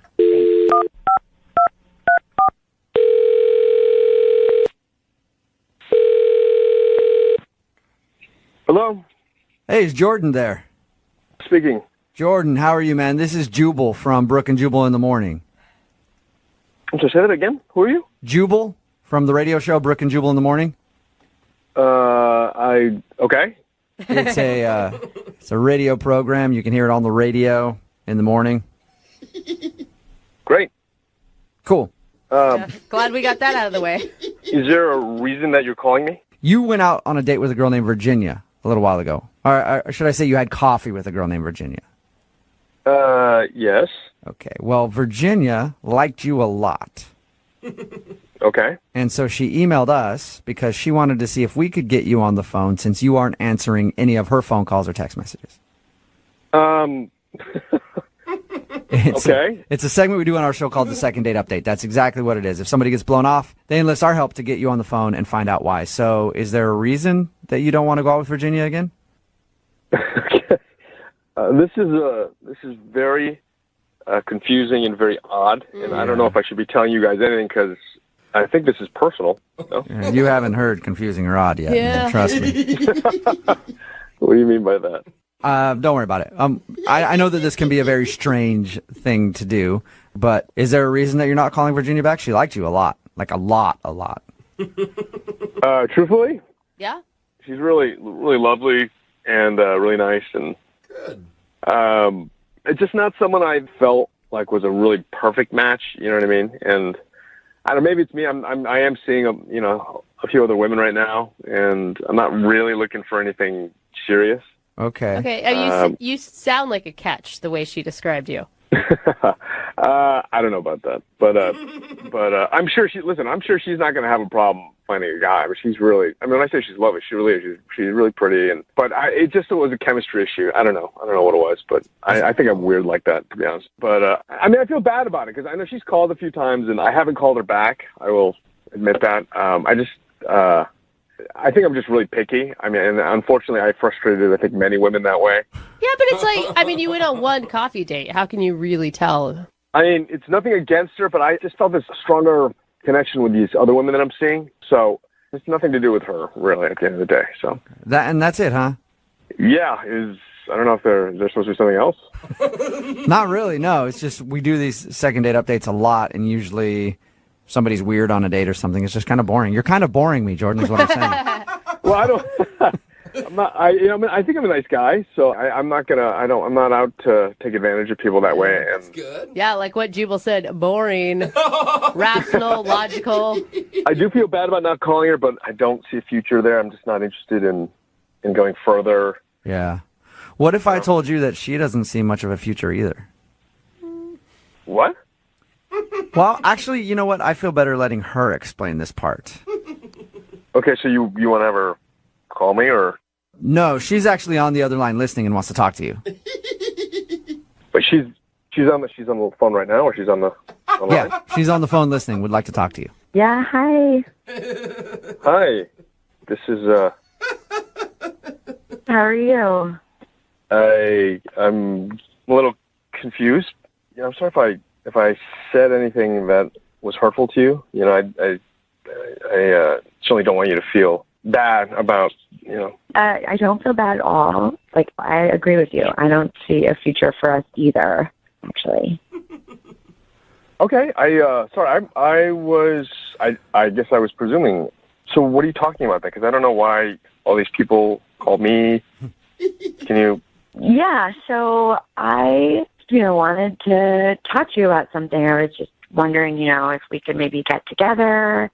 I have, a pretty important question to ask you. And, yeah, I was just wondering if you'd be willing to do that. I don't know. I think that sounds a little bit like a date, right? And I thought both of us really aren't interested in that. Okay, fine. You know what? So I have something to ask you, and it's going to sound a little crazy and a little bit weird, but I just want to get it out there. I am wondering if you would get me pregnant. Hmm? So say that one more time. What did you just say? Yeah, this actually might work out perfectly because we don't have to see each other. We don't have to have a relationship. I just think you check all the boxes for what I want, and I just was wondering if you would get me pregnant. It's a pretty good deal for you. Wow. Oh, my gosh. I think we skipped a couple steps, no? You don't have to be involved. I don't need any monetary support from you. Is this serious? Are you being serious, or is this like some prank or something? Are you serious?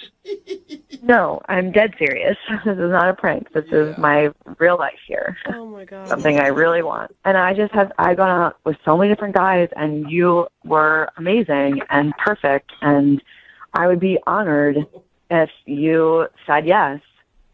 Okay, I can't believe you're actually saying this. Like you really want me to sleep with you once, and we're done. That's it. Well, enough times to get me pregnant. That could be a lot of times. Jordan, she's 100% serious, too. This is not a joke, man. This is so weird. Yeah, this is really weird. I don't know. I don't really know how to answer this. This is a huge question. It's a big deal. Have you ever thought about having kids or being a sperm donor before? I've never thought about kids in any way at all, so this is really weird. That's a bigger question. Yeah. You don't have to worry about it. I am the one that will be taking care of it. You don't even have to be in the picture after it's done. Just do what you do best. Do what you do best. That's a big vote of confidence for you, Jordan. Yeah. Is that what you do best? I have no comment on that. Oh my God, and there'd be so much pressure going into the bedroom before this. It's like a business deal, but with your clothes off. Yeah. I'm pretty sure I can. I'm guaranteed to panic in that situation right now. We'll just treat it like a normal date, and you have a guaranteed good time. It will not feel like a business deal. Yeah, Jordan, if you go on one more date, you'll know exactly how that thing's going to end. Yes, 100% success rate. No strings attached. Yeah, I don't know if I would call that a date, to be honest with you. What if I offered you some money? What if I offered you $10,000 before I get pregnant, and then an additional $5,000 when I get pregnant? Whoa! That's a lot of money. What about that? Would you do it then? And you know what? Then I'll also have some legal papers drafted up, so you'll have $15,000 and some legal papers that say you don't have anything to do with it. You don't need to be involved at all. How about that? Oh my God. I'm sorry. I cannot believe this is happening. Neither could we, dude. Yeah. I really wish I had coffee. Hey, Jordan, would you like to go out on a second date with Virginia? You can make $15,000 and try to make a baby after, and we'll pay for dinner too. Oh wow, what a deal! Sounds like a great night to me, Jordan. Would you do it? Will you pay for college? Yeah, no kidding. That's on Virginia. She can do that. And child support for the rest of your life. Oh, and the therapy. No, I meant for me. Yeah, I'm not paying for your therapy, no, but I will pay for dinner so you guys can go out and discuss your transaction further. I'm happy to hang out and see and talk. I'm not going to say right now that yes, I will get you pregnant, but I will certainly say yes to coffee. Can we just start there? Oh my God! Congratulations, Virginia. That sounds like you got a second date. That's awesome. We can definitely start there. Oh my gosh, I wish I could be in that coffee shop and hear what you guys are going to talk about. It'd be so awkward for anyone sitting near you. Now that I think about it, I will probably need something a little stronger than coffee. Brooke and Jubal in the morning. Okay, dudes. Thirsty dudes. You can stop texting in at 78592. I'll get her pregnant for free. Yeah. It's Brooke and Jubal in the morning talking about today's second date update. If you missed it, it was shocking. Mm-hmm. Virginia wanted to call this dude Jordan. Forget the particulars of the date and all that stuff. All she wants him to do is get her pregnant. She said she's willing to pay him, sign paperwork and everything. All she wants is just for his baby to be inside her. She wants his seed. That's Yep. all she wants. That's all she wants. Somebody texted in at 78592 and said, "No, I had a friend do this, and it's a trap." Oh. She said it's not a trap. She just literally went out with this guy, and she's been wanting to have a baby for a while. And she went out and was like, "This is the dude. This is the one that I want to be the father of my baby, even though I don't want it in the baby's life." She said he doesn't have to do anything with the baby, just basically get her pregnant and then leave, That is and she'd crazy. pay him for his time. I mean, it's a live sperm donor. Is what it is. Yeah. Like without the clinic, right? We did get another text from a mom that says she can borrow my 3 kids for the weekend. Let's see if she still wants to be a mom after that. Yeah. Who cares how Seriously. beautiful the kids Yeah. are? So they actually agreed to go out again. And just talk. To have coffee and then talk about it and see if he's willing to do it. We'll definitely try to keep you updated on it. She's pretty convincing. I have a good feeling that she's going to be able to talk him into this. Think so? I think so. He said yes to talking over coffee. Yeah. That's the gateway, man, to baby making. I think if he would have said no outright and been like, no, I don't want to go out, I'm not interested, then it was definitely a no. But I think the fact that he even opened the door I'm with you. that he's about to be a baby daddy. And, of course, still, the text I told you guys stop. It's still coming. Stop it. So nasty, many dude. dudes texting in right now. Dude, I'll do it for free. You don't have to pay me. I'll do it all night long, actually. I'll never stop, dude. We get it. Shout out to all the horny truckers. I love you guys. Thank you for listening. And your texts always entertain me. Remember, if you want to do a second date update, all you have to do is email the show, and we will call the person who didn't call you back. Moving 92.5. All right, Katrina, are you about ready to do your second date update? I'm ready. I do have a question, though, before we call the guy who you want us to call this morning. Just be honest with me about something, okay? Okay. How many people has your father killed? He hasn't killed anybody. That you know of. Katrina wants us to call this guy named Curtis this morning because she went out with Curtis. Mhm. They just went to his house, watched a movie or whatever. But Katrina's father is a very controlling guy. She says protective. Protective, controlling. Yep. Right, Tomato, Katrina? tomato. You wouldn't argue with that. No. Nope. Okay. She still lives at home. As long as she's under his roof, she has to live by his rules. So he gives her a curfew at 10 o'clock. She wasn't home by 10. He called her. They rushed home to her house. The guy dropped her off. And then her dad was waiting outside and proceeded to yell at him Insane. for dropping her off after her curfew. Well, it sounds really bad when you put it like that. Well, that's Katrina, because it is kind of bad, I think. All right. We're about to call him. You ready? Okay. I'm going to call him right now. Here we go.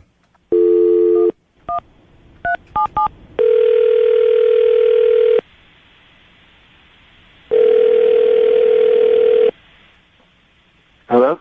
Hi, can I speak to Curtis, please? Yeah, this is Curtis. Curtis, what's up, man? This is Jubal from Brooke and Jubal in the Morning.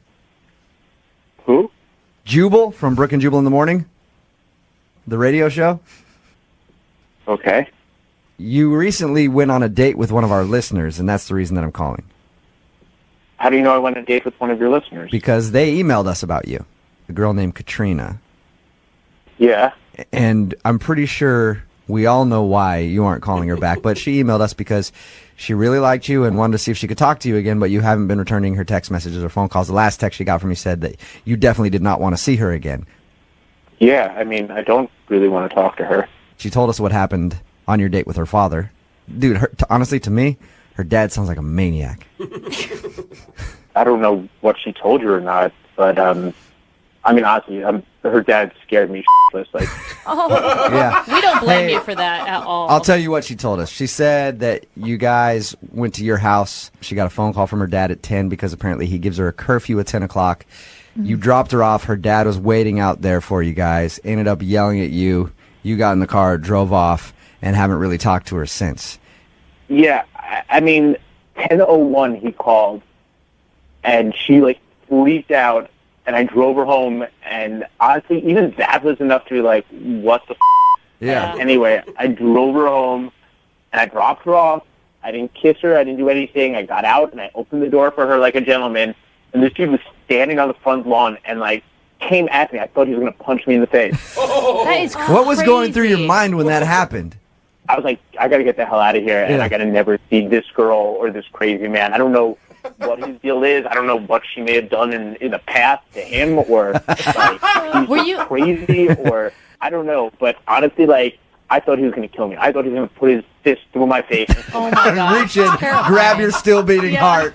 And so that's it. Because her dad seems like he wants to murder you. You don't want to go out with her again. I mean, yes, but did she tell you what happened after? She said that she went into the house and then has tried to text you, and you texted her. Yeah, but I mean, what happened after with her dad and me? Wait, there's No, more? there's more to the story. The next day at work, he showed up at my work the next Are day. you kidding What? me? Shut up. What did he How does he say? know where you work? I don't know. She told him. I mean, she knows where I work. I mean, I have no idea. I didn't ask him why. I just didn't want him there. Jesus. That is insane. And what did he do when he got there? Like, I mean, he came to apologize, which, I mean, it's crazy. I don't know the guy, and I mean, what he did, like having a temper like that, I don't want his apology. I certainly don't want him showing up at my work. I don't need like the people I work for to be like, why is this crazy giant of a man? Did it end up turning into that? Did he create a scene at your work? Yeah, honestly, he did. It was like he showed up and he was like, I just want to say I'm sorry. And I was like, okay, fine, just please go. And as he was leaving, he was like yelling because I don't know if he doesn't have like a normal talking voice. He was screaming at me, I'm sorry, you just have to adhere to my rules. Like, I've got curfews, man. I've got stuff. You got to follow my rules, man. This guy. And, like, I don't know you. Like, yelling at you for not accepting his apology. Yeah. I said you could take her out again, you jerk, and now you're turning that down? God, these kids today, no respect. Yeah, I mean, this makes me not want to date. If there are any other fathers out there like this and I might run into them, I'm just going celibate. Wow. What would you say to Katrina if you could say something to her just to let her know why you don't want to see her again? Lose your dad and try to meet a nice guy and say that your dad's dead? I don't know. I can't imagine a guy who would want to go out with her. And look, she's super cute. And she's really cool, and that's kind of the heartbreaking part of it. That sucks. But there are a lot of cute, cool chicks. I'm sorry, and I'm not risking that. Okay, you're not going to risk your life to date Katrina. Well, Curtis, I should let you know now, though, that Katrina is actually on the phone. What? She's on the phone? Yeah. Curtis, I'm so sorry. I had no idea that he came to your work. I had no idea that he did that. I'm so sorry. I mean, how did he even know where I worked? Well, I told him because he asked me, but I didn't realize that he was going to come find you. I mean, he nearly killed me on your front lawn, and then he asked you where I work, and you gave it to him. I mean, no. I mean, he asked me that night because I just wanted him to know that you have a full-time job and that you're, a good guy. I didn't know he was going to come there. I didn't know that. Katrina, has your dad ever stalked anybody at work before on your behalf? No, I mean, it sounds like I think he just felt really bad, and I think he just really wanted to apologize, in his own way. Yeah, but I mean, he scared the crap out of me. I don't know what to say to you. Well, he's a really good guy if you get to know him. You just got to give him a chance. Oh, Katrina, regardless of his character, don't you think the relationship is a little bit unhealthy? Maybe that's what you should be working on right now. Instead of trying to date, is work on your father-daughter living at home situation. I think I got it figured out. Oh, totally healthy. So here's the deal. My dad has a lot of rules, including he has a rule that if I'm at home with friends, I'm not allowed to keep the door shut. But to show you that I care and that I want to move forward from this, I'm willing to leave the door shut. Is that like a metaphor for something, Katrina? Katrina, you realize that you are 20 years old, right? Yeah. That's what I'm saying. You're 20. I understand being respectful to your parents, but they have to be respectful to you too. And honestly, I have no idea what he gains by this. What he gains is a daughter that doesn't lose her morality. That's what he gains, Curtis. So are you saying you don't want to go out with me again? Curtis, would you like to go out with Katrina one more time on a second date? We will pay for it. The door will be shut. And we'll make the door will be shut. We'll make sure you guys get home when curfews. Well, they said when it gets dark outside, so that's about 6 p.m. now. Street lights come on, you guys are home. And we could maybe get you together with Dad beforehand so you guys can talk about it so you know that there's not going to be a huge blow up. Would you go out with Katrina again? I mean, you guys make it sound so desirable to go on a second date. I mean, honestly, Katrina, no. I had a great time until 10:01, but I can't. And I hope that your dad doesn't want to kill me after saying no. And I hope that you can figure things out with him. That's right. Curtis, for your safety, you might want to say yes. I didn't even think about that. Yeah. How dare you break my little girl's heart? Yep, if you're just tuning in for today's second date update, that would be the theme music for Hailstorm. Her real name is Haley, but she goes by Hailstorm. Hear the thunder clap, and she's on the phone today for a second date update. She met a bartender who was very sweet to her and gave her a lot of free drinks, and they hung out after his shift was over, made out in his car, and now he's not calling her back, and she's very upset about that. Hailstorm, are you ready to give him a call and find out why he's been brushing you off? Yeah, guys, let's get to the bottom of it. Oh my gosh, Haley. Haley, what are you hoping for out of this relationship with this bartender? I'm hoping to be the first lady of his bar. First lady. He's so freaking hot. He looks like a little rock star, and like I could be like his Kate Hudson, like when she was like married to that guy, that like rock star guy. I have no idea who you're talking about. But okay, cool. No. All right, well, I'm going to dial his phone number right now and see if we can get him on the phone, okay? Okay. All right. Now remember, you got to be quiet until I bring you on the phone. Can you? Okay. Can you do that? I don't know. Okay, well, try for me. Okay. Okay.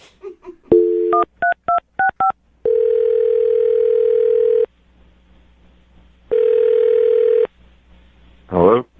Hi, I was looking for Derek. Yeah, this is him. Hey, Derek, how are you? My name is Jubal, and I host a morning show called Brooke and Jubal in the Morning. Excuse me? It's a radio show called Brooke and Jubal in the Morning. No way. Yeah, how are you, man? What's up? I'm good. And you guys? Not too bad. Hey. You ever listen to the show? On occasion. I mean, I'm a bartender, so sometimes either if I'm up late or for some reason up early, but, yeah, I know you guys. Okay. Well, I'm calling you today because one of our listeners actually sent us an email about you. About me? Yeah. They wanted us to get in touch with you because you're not calling them back. Okay. And who asked you to do this? Well, I'm going to go out on a limb here and just guess that you probably know this person because she leaves quite a mark on people that she meets. Her name is Haley. She likes to go by Hailstorm. Oh, my God. Yeah. She's pretty intense. That is one description that you could use. Well, she emailed us because she said that you guys hung out one night, and now you won't text her back, and she said she even came into your bar the other day, and you kind of ignored her. Okay, she said all that? Yeah. Yeah, she told us a lot about you, actually. And what did she say? Well, she said that you're a hot bartender with a bunch of tattoos and long hair, and you look like a sexy rocker. Yeah. She said... Would you deny that? Guess not. She also told us how you hooked her up with a bunch of free drinks, and then later on in the evening, you guys went out to your car and made out a little bit. All true. Like, I can't deny any of that. And she was super pumped about meeting you because apparently you said that you're going to open up a bar someday and you want to use her as your logo. Well, okay. Yeah. All right. Hold on.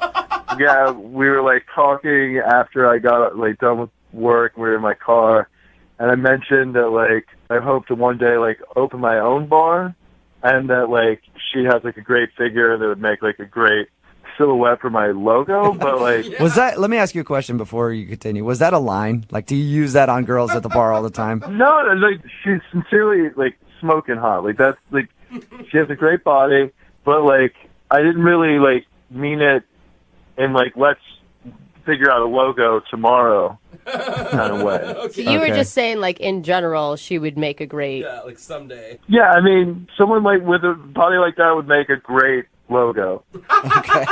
for like semi-truck mud flaps and bar logos. Yeah, So- right? What didn't you like about her then? Why are you kind of blowing her off? I mean, it sounds like you thought she was at least hot. She's just like sweet and like sincere, like she wanted to help, but like the next day she started texting me and sending me attaching photos of headshots for like which one did I want to use for the bar. So it was more like you said, hey, you could be the logo for the bar one day because you're that attractive. And she, in her mind, was like, oh, my God, he told me I'm the logo for this new bar that is opening right now. I'm telling everyone. Yeah, exactly. That doesn't seem like it's enough to write somebody off. No, like she wouldn't stop. Like from there, she like was texting me all day long about it. Like my phone was just blowing up. Like What? it was like we were business partners all the time. Hey, Derek, I do want to let you know that Hailstorm is actually on the other line listening to this conversation and wants to talk to you. Wait, what? Yeah. Hailstorm? What? Hey. Oh, hey. How's it going, Haley? Not so good. I heard everything you said. I had to mute my phone because I couldn't be quiet, but I heard everything. Well, I mean, I don't know what you want me to say. Like, everything I just said happened. Well, guess what? I'm a doer. I was trying to help your dream, and I'm sorry that you are a lazy person who doesn't want to actually, who just talks, and doesn't actually do anything with their life. Hold on. I told you that I wanted to open a bar one day, like, not the next day. And I do want to use your body and my logo, but, like, I'm not ready to start picking those out today. You know what? You're a jerk. You got me all excited about this bar we were going to open together, and now you're like being all lazy, and now what I do told you do? you I wanted to open a bar one day. I even gave you name suggestions, okay? I don't know why you wouldn't. Yeah, okay. Haley's Hole in the Wall or Haley's Hole. Like, I can't call a bar that.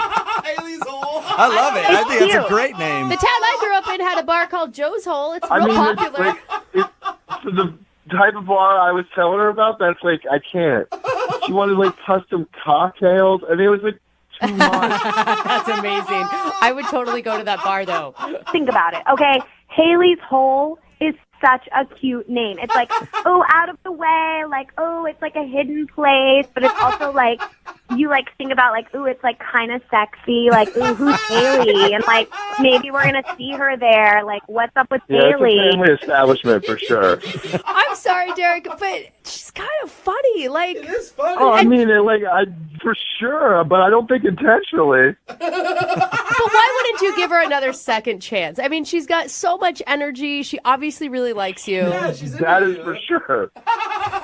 Yeah, I do have a lot of energy, and I am hilarious. I was voted funniest in my high school class, okay? Really? Awesome. I can't argue with results. To recognize that I would make a really great business partner. I know about nightlife. That is my life. I go out every night. I appreciate your wanting to help, but, like, I have my ideas about this, and I, like, just think it's probably better for me to do it myself. Fine. Do it yourself. You know what? I'm going to open my own bar. I'm going to open my own Haley's Hole. And then I won't even let you come in. I won't even let you near the place. Okay? You hear that, Derek? You're not getting anywhere near Haley's Hole ever. Ever. Hey, I do have to ask, though, since it's a second date update. Derek, would you like to go on a second date with Haley? We will pay for it. Oh, man. You know, I think I'm going to pass. Like, I appreciate it, though. Come on. Good. It's just too much. You know what? I'm just enough.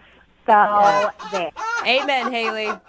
I'm sorry you didn't get a second date, but can we get an invite to Haley's Hole when it opens? Yes, please. You guys are going to be at the head table.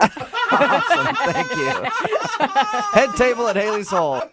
Brooke and Jubal in the morning. All right, that was a second date update with Hailstorm. And Hailstorm is actually on the phone to give us an update on that second date. So a second date update with Hailstorm coming up right after this. If you're just joining us right now, we're about to do a second date update. We just played a second date update from one of our favorite people, Haley. Yay, Hailstorm! And the last thing that we heard from her was she met a dude who worked at a bar, and he wanted to use her as the bar's logo, and also they kind of made out in the parking lot and everything else. It happens. And apparently he wasn't ready to partner with her on owning a bar. Yeah. She was being a little presumptuous, so she decided she's going to open up her own bar. Uh-oh, show And him. that was the last we heard. And we're about to get an update from her right now because she's back on the phone and wants us to tell us about the situation. So, ladies and gentlemen, welcome Hailstorm. Let me take a selfie. What's up, Hailstorm? Hey, what's up? How are you? I'm good. I miss you guys. Yeah, we miss you too. You're still one of the most popular people from the second date updates ever. Love you. Thank you. I'm not surprised. So, Hailstorm, We just listened to that second date update, and it sounded like you said no to another date with this guy. So why do you have an update for us? Well, I am never one to give up, so I have more to my story with Derek, and I thought you guys would be hungry to know what happened. Of course, everybody's hungry for Hailstorm. You know that. You guys sounded mad at each other at the end of that. Or at least you Oh sounded my mad. gosh. Yes, I was so mad at him after what happened because he didn't want to partner with me. He didn't want my ideas, but he just wanted my body. And I was like, I'm more than just a body. Right. Yeah. Okay. I have a brain. Yeah. So to get back at him after what happened and the way things ended, I sent him some provocative pictures of myself to make him jealous and to get back at him. So as a revenge tactic, you sent him some pictures of yourself. That's an interesting way to do that. All right. And did it work? Did that ruin his day? Well, it did work in the sense that it made him super jealous, and he was really sweet to me and wanted to get drinks. Oh, she lured him back in. Okay. And basically one thing led to another, and we ended up, after 3 months, moving in together. What? Oh, wow. Wait a minute. Yeah. No way. So you went from doing a second date update where it sounded like you guys hated each other. Yeah. You sent him some nudes, and then you moved in together. Yeah, I mean, it was fast, but it just felt right, and Right. so you just got to go with your feeling on something like that. Yes, you do, because it's not a big decision. No. So you just go with your gut and move in after 3 months. But are you going to just live together, or are you still going to try to do these business ventures? Because that seems like it caused a little friction. Yeah. Well, we were sort of on the track to work towards the business venture, and things were going good. But after a couple of weeks, he just got super boring. He was just so lame. He just wanted to watch old TV shows and go to bar trivia. And I was like, yo, Hailstorm is not about this bar trivia life. She's about working on a bar stool and getting crunk with it. Not I don't care about knowledge. I want to have fun. Yeah. You know? Yeah. Hailstorm wants to party, not sit at a bar and do trivia. Exactly. Okay. So why isn't he on the phone now? Well, so I talked to him about it, and he was like, let's go play mini golf and talk this over. And I was like, no, this is over. I'm done. Wow. So you moved in with the dude and then broke up with him after a few months because he was boring, and then on top of that wanted to play mini golf. And trivia. Yes. So I wanted to call you guys to let you know Hailstorm is back on the market, baby. Oh, watch out, world. How many guys are going to be pumped? Yeah. Yeah. All right. Well, So if any of your listeners want to hang out and down for whatever, let's do this. I'm sure they do. Text in at 78592. Hailstorm, I can get you a couple dates right now. I guarantee it. Yes. All right, well, Hailstorm, thank you for the update. Keep us posted on any new things that happen in your relationships that are coming up, all right? Okay, bye, guys. All right, bye. See you later. That is one fun girl. And get Mark a second date with Courtney. If you missed the first part, he met Courtney at his dentist's office. She's the hygienist who actually cleaned his teeth. It was kind of embarrassing for him because he has a horrible gag reflex and ended up dry heaving when she put the little suction thing in his mouth. He also mentioned how he's a bleeder, and they had a really awkward line asking her out, but she did say yes, and then they went out for pizza. It was a really good pizza place until the drive home when the pizza didn't sit right in his tummy, and he had to stop 3 different times to use the bathroom before he dropped her off. So he's pretty sure he knows why he ruined the date. Oh my, I never asked, and I'm so curious. When you finally got to her house after the 3 emergency stops, what was the exit like from the car? She was very quiet. There wasn't a definite I'm going to see you again. It definitely felt like that was it. She didn't offer to you need to come in and use my bathroom before you get back on the road? No, she didn't do that. All right. Okay. All right, well, I'm going to call her right now. Here we go, okay? All right, good luck. I know this is going to be a tough one for you guys. All right.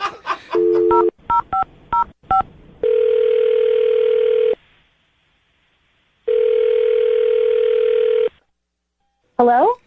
Hi, is this Courtney? Yeah, this is Courtney. What's up, Courtney? How are you? This is Jubal from Brooke and Jubal in the morning.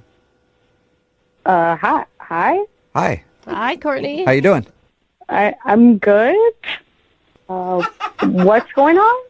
Not much. Just hanging out. Thought we'd give you a call. Oh, What's going on with you today? hey.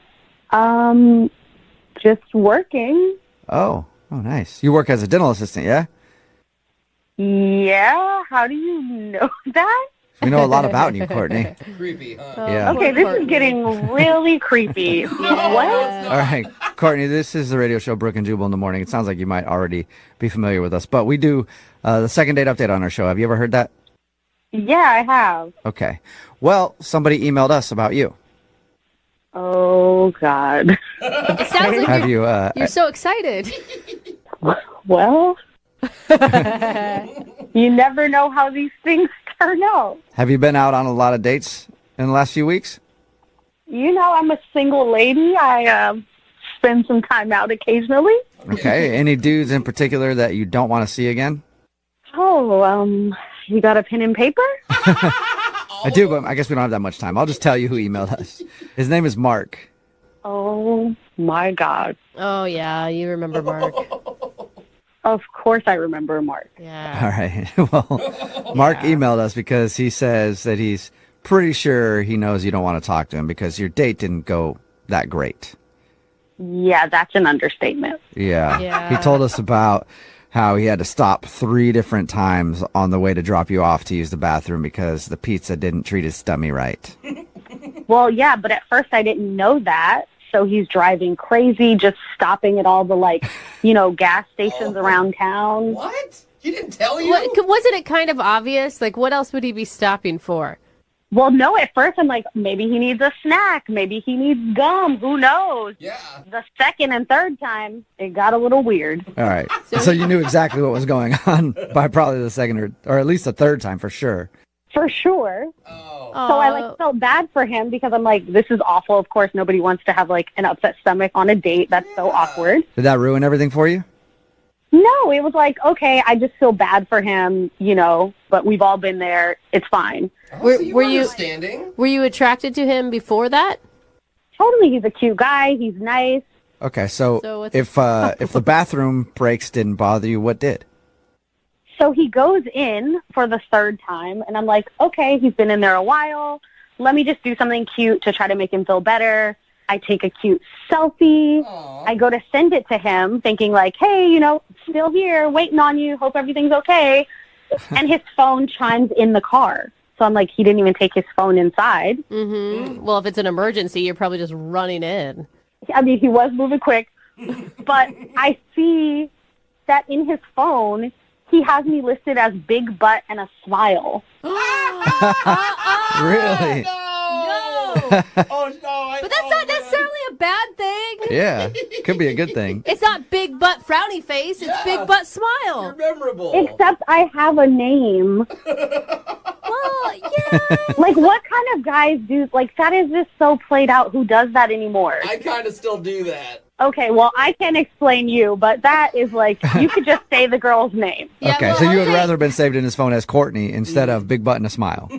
Totally. Or just put an emoji. Only guys that do that are douchebags and married guys. I'm sorry. All right. I wish somebody would save me in their phone as big butt and a smile. I would take it as a compliment, but obviously you didn't, and that's the reason that you don't want to see him again? I mean, the thing is, my butt isn't even that big. Well, it's good. Okay, wait. How'd you smile, though? I mean, it is great. But Courtney, is there any chance that he just forgot your name when he put it in his phone or something? Let's be a little more creative and respectful. Hygienist Hottie instead? There you go. Exactly. Hygienist with double D's? What? No. Okay, a little too far. Oh, all right.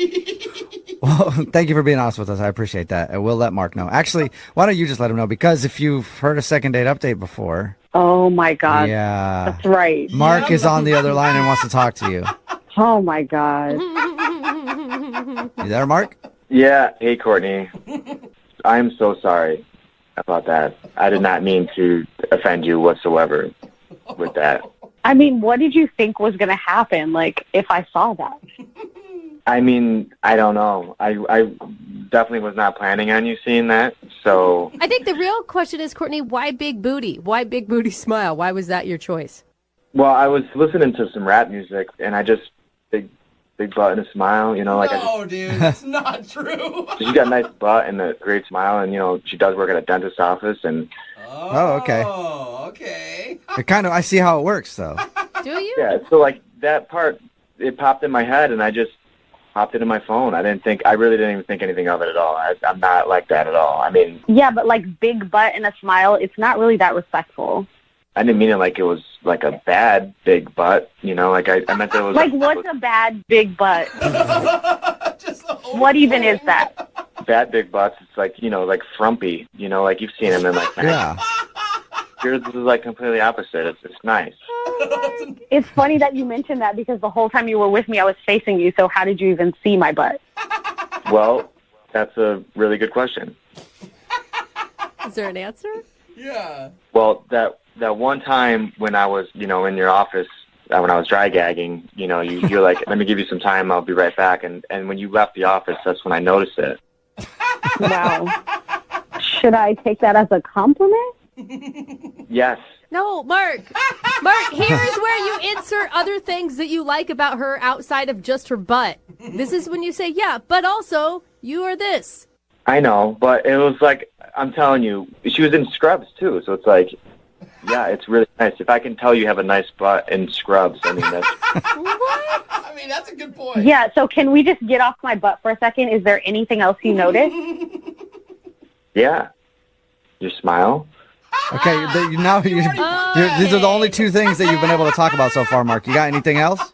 Well, yes, like I said at the very beginning, it's like when I first saw her, she was sitting down. So obviously we can rule out that the only thing I thought about was her butt. She was sitting down at the desk when I saw her beautiful face, and I was thrown off. I was nervous. I mean, I completely made an ass of myself just trying to pick her up. No pun intended. Oh my gosh. And you're super nice and kind. You didn't make me feel like a huge idiot for gagging like a freak in your office, Okay, well, I do appreciate that you at least noticed that. See? I mean, and we had a really good time at the pizza place before, the whole date to bed. And that also was pun intended because I was literally everywhere. I hope somebody just tuned in right now and just heard I was gagging all over you in your office and then I was everywhere. This date was amazing. Hey, Courtney, would you like to go out with Mark again on a second date? Can he redeem himself? Will you go out with him one more time? We'll pay for it. I mean, I don't know. Oh, I don't blame you. It was just a situation. Now it's just all So many puns. puns. So many. I mean, honestly, I wouldn't be asking for another date with you if I didn't really think that there was something here with you. I mean, I'm on a radio station, asking for a miracle because that's how much you mean to me. I definitely just want another shot and see where it goes, and I'm really sorry about what I thought was kind of like a funny, stupid nickname. I'll change your name in my phone right now. Oh, that's a good idea. Yeah. Well, what are you going to change it to? Good question. Courtney, the girl with the big butt and smile. I'm just Come on, he's joking. I was just Mark, joking. you almost had me. No, I was He's joking. It's just joking. going to be just Courtney. I promise. I mean, I have to admit, it's an unlikely story, but there is something kind of charming about this. I do appreciate all your effort. So let's try it. Let's go on one more date and see how it goes. Yes. Oh my goodness. Congratulations, Mark. All right. Yeah. Yeah, we did it. Hard You for wished for a that. miracle, and we were able to get you a miracle, and now you have a second date with Courtney.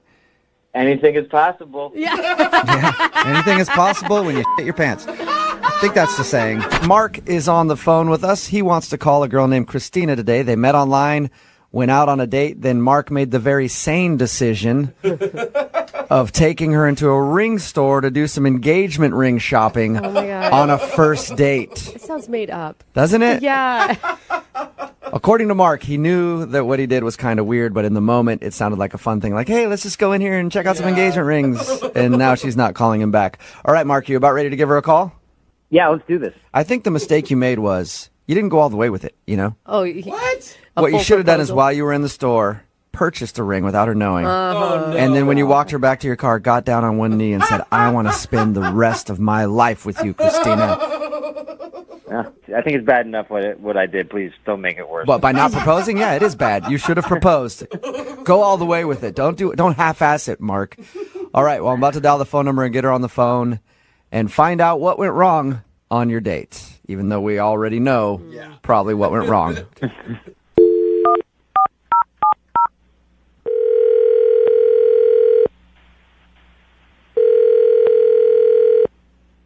Hello, Hi, can I speak to Christina, please? this is her. Hey, Christina, how are you? This is Jubal from Brooke and Jubal in the Morning. I'm sorry, who did you say you were? What business? It's a radio show, a morning show. I didn't catch that. What business again? It's Brooke and Jubal in the Morning. It's a morning radio program. You can hear it in your car on the way to work and stuff. Okay. You clearly don't listen, right? Are you still talking about the radio thing? Yes, I am. Here, let me explain for a second, all right?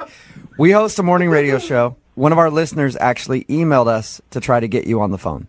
His name is Mark, and you recently went out on a date with Mark. Yeah, I'm not calling him back. We know that, yeah. That's the whole reason that he emailed us. He said, hey, I met this really cool girl named Christina. We went out on a date and had fun, but now she won't respond to my phone calls. Can you talk to us for a second about your date with Mark? Not really. I'm pretty busy. I promise this won't take up much of your time. All I want to ask you about is him taking you to the jewelry store on a first date to look at engagement rings. Oh, man. Wow, he told you about that? Yes, he did. And he actually admits that he knows that was kind of an awkward move. Yeah, awkward is an understatement. Oh, I would have freaked out if I were you. Honestly, it was just such a strange suggestion. You know, I just thought he was kidding. Yeah. And why did you go along with it? I mean, I didn't want to seem mean. He did seem like a nice guy. It just seemed like a very strange thing to request. Mm-hmm. Yeah. Okay, so that's why you're not calling him back, because he took you engagement ring shopping on a first date? I mean, yeah, there's a little more to the story, but that's basically the main reason, yeah. What's the more? Well, he pulled me in. I thought I seemed apprehensive enough, but he, seemed very excited to go in. And while we were there, I got the feeling that the spur-of-the-moment ordeal wasn't as spur-of-the-moment as he was trying to make it seem. What do you mean by that? I felt like he planned it. One of the girls, when we came in, called him by his name. Shut up. They knew his first name, like, welcome to the store. Yeah, they were like, hi, Mark. Good to see you. Like this is his first date move? Well, we were looking at a lot of jewelry, and when he went to the other side of the store, I leaned in, and I asked the woman, I'm like, hey, how do you know him? And she said to me, yeah, he's been in here a few times. Oh, what? So, with other girls? I didn't get to ask because he was on his way back. Okay. But was she giving you, the look, like, you need to get out, like, woman to woman, this is weird, or he's just shopping by himself and she didn't seem to think anything was abnormal? Neither one. It was weird that she even said that he had been in there a few times. Yeah. Does he have a lot of jewelry? I mean, maybe he's shopping for himself? I didn't notice too much jewelry. Okay, so he's not like a dude with big watches and pinky rings everywhere and No. Okay. Did you ask him about it? Did you ask him hey, have you been here before? I didn't know how to, and I just figured this was his go-to date kind of thing, and I kept thinking why? Yeah. Why would you want to bring a girl engagement ring shopping on your first date? How could that be your go-to move? How could that be your first instinct? I don't get it. Don't you want to ask him about that? I would love to ask him if that's his move. No, I'd rather let it go. Well, I can't let it go, Christina. And we're going to have to ask him because he's actually on the other line listening right now. Are you serious? Yeah, I am. Mark, go ahead and say hi. Okay, let me explain. All right. And it sounds really bad, but there's an explanation, I swear. It's not what you think. So this There's isn't... an explanation? Yeah, what's the explanation? This isn't your first date move, Mark? It's not my first date move, I swear. With you, Christina, that was an impulsive move. I that is not my go-to move. The girl on a knew first your date. name. She says Yeah. you've been Yeah. in there a few times. Explain that. I understand. I have been in there a few times. I've been in there with other girls, but What? I have. I've been in there with two other Okay. girls. But no, let me explain. It's legitimate. I was actually engaged to both of them. What? Wait, Whoa. you've been engaged twice in like the recent past? Yes, I was engaged twice, and both times we went to that sorter shop for rings. Why would you ever go in there then, Mark? Yeah, that is the dumbest thing I've ever heard. I don't know, but what I think probably happened is that, I was nervous because there was a lull in the conversation and it was a familiar place, and I thought, wow, this could be fun. This could be, it's some place that I had some good memories in, and maybe take her in there. When you walked in and the sales lady knew your name, didn't you know, like, oh my God, this is the biggest mistake I've ever made. We need to leave immediately.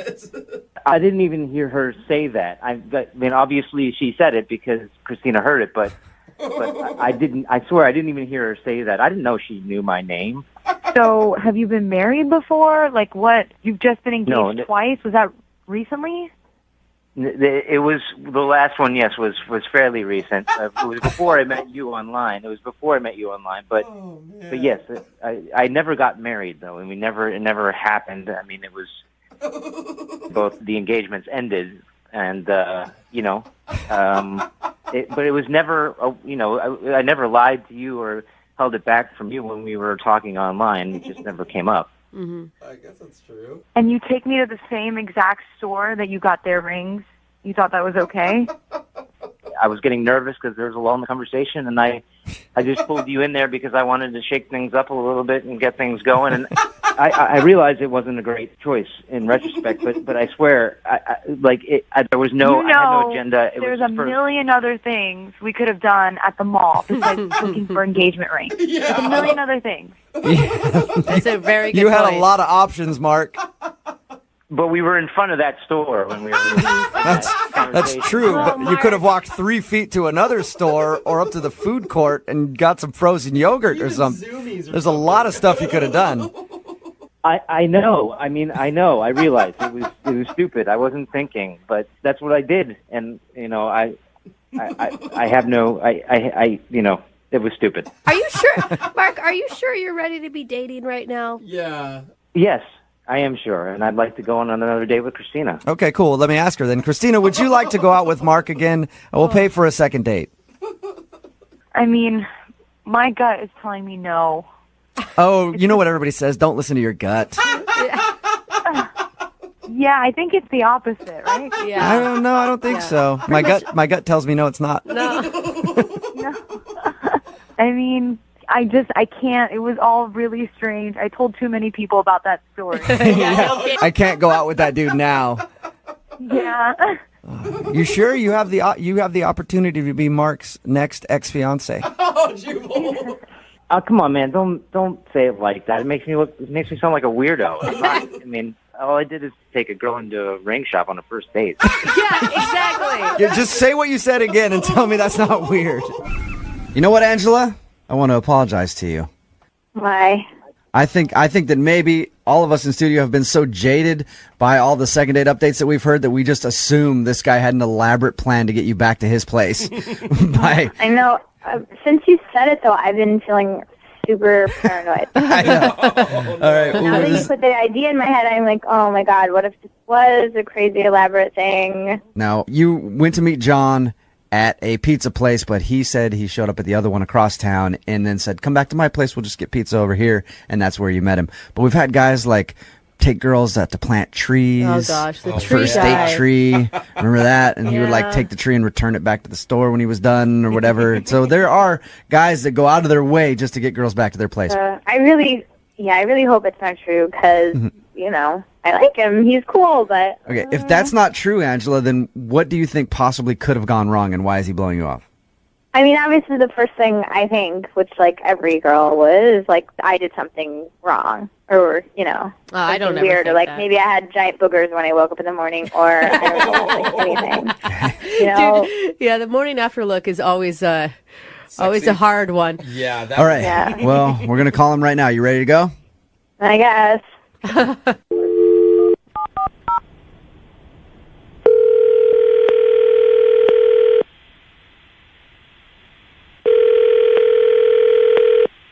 Hello? Hi, can I speak to John, please? Speaking. What's up, man? How are you? This is Jubal from Brooke and Jubal in the Morning. I'm moving 92.5. How you doing? Sorry? Who is this? This is Jubal from Brooke and Jubal in the Morning on the radio station Moving 92.5. We host a morning show. Okay. I'm calling you because one of our listeners recently went out on a date with you and really liked you and is wondering why you're not getting back to her. We're calling on behalf of a girl named Angela. Do you remember? Yeah, I do. Okay. Well, Angela just has a simple question, like why aren't you calling her back? No, Angela's really, really awesome. It's just not going to happen. All right. Is there a specific reason? It's just too weird. It can't happen. Too weird. Can I ask you a question? I have a theory that, because she said that when you were supposed to meet at a Romeo's Pizza place. She showed up at one in a different part of town. You showed up at the other area and then agreed to go back to your place. My theory is that you planned that whole thing so you get her back to your place. Oh, actually, that would be really smart. No, I didn't do that.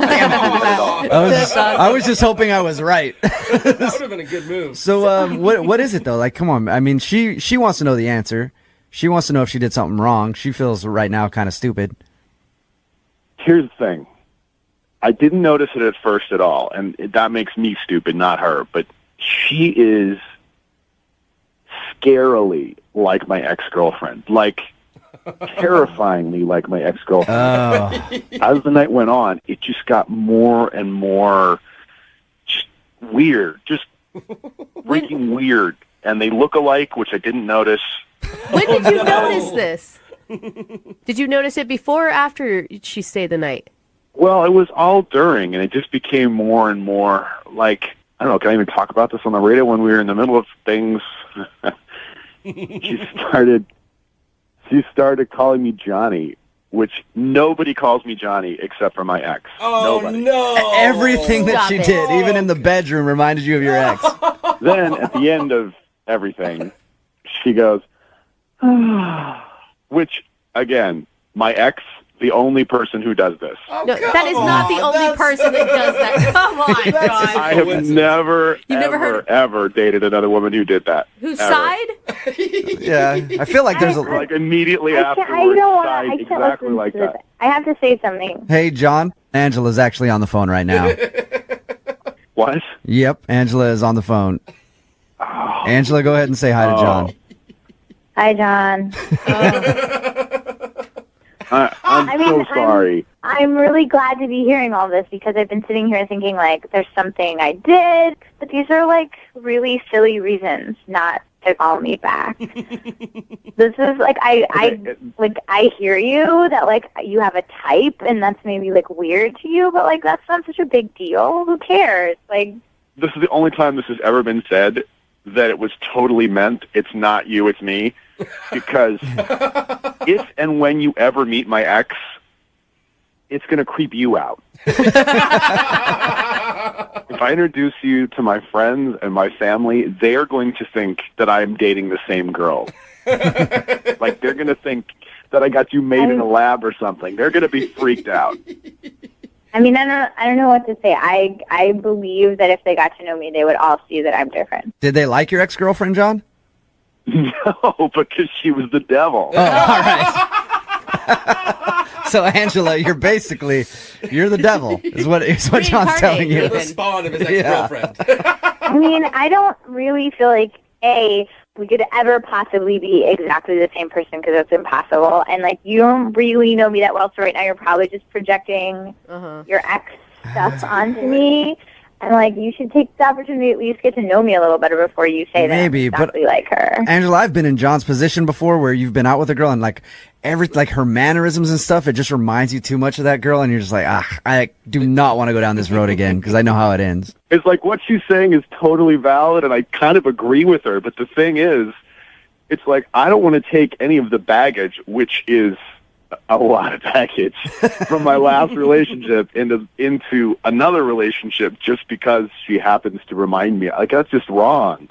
I would feel But bad isn't it about sort that. of dumb to, like, miss out on maybe getting along with someone really well because of It is totally dumb, but I don't know how to get around it. Well, all right, how about this? John, why don't you go out on a second date with her? We will pay for it.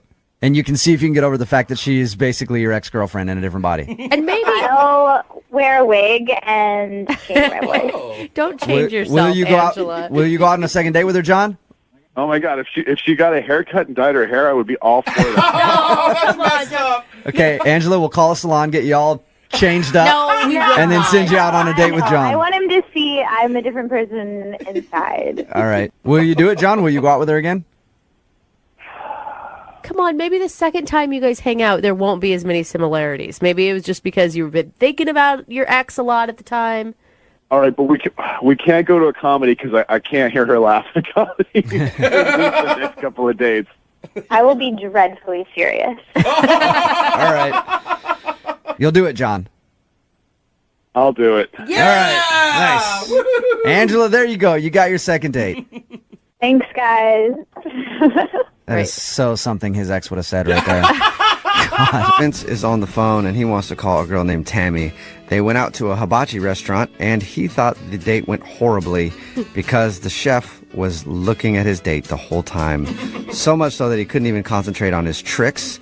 He screwed up the volcano onion thingy, was flipping shrimp around, couldn't catch it in his pocket, and Vince was outraged.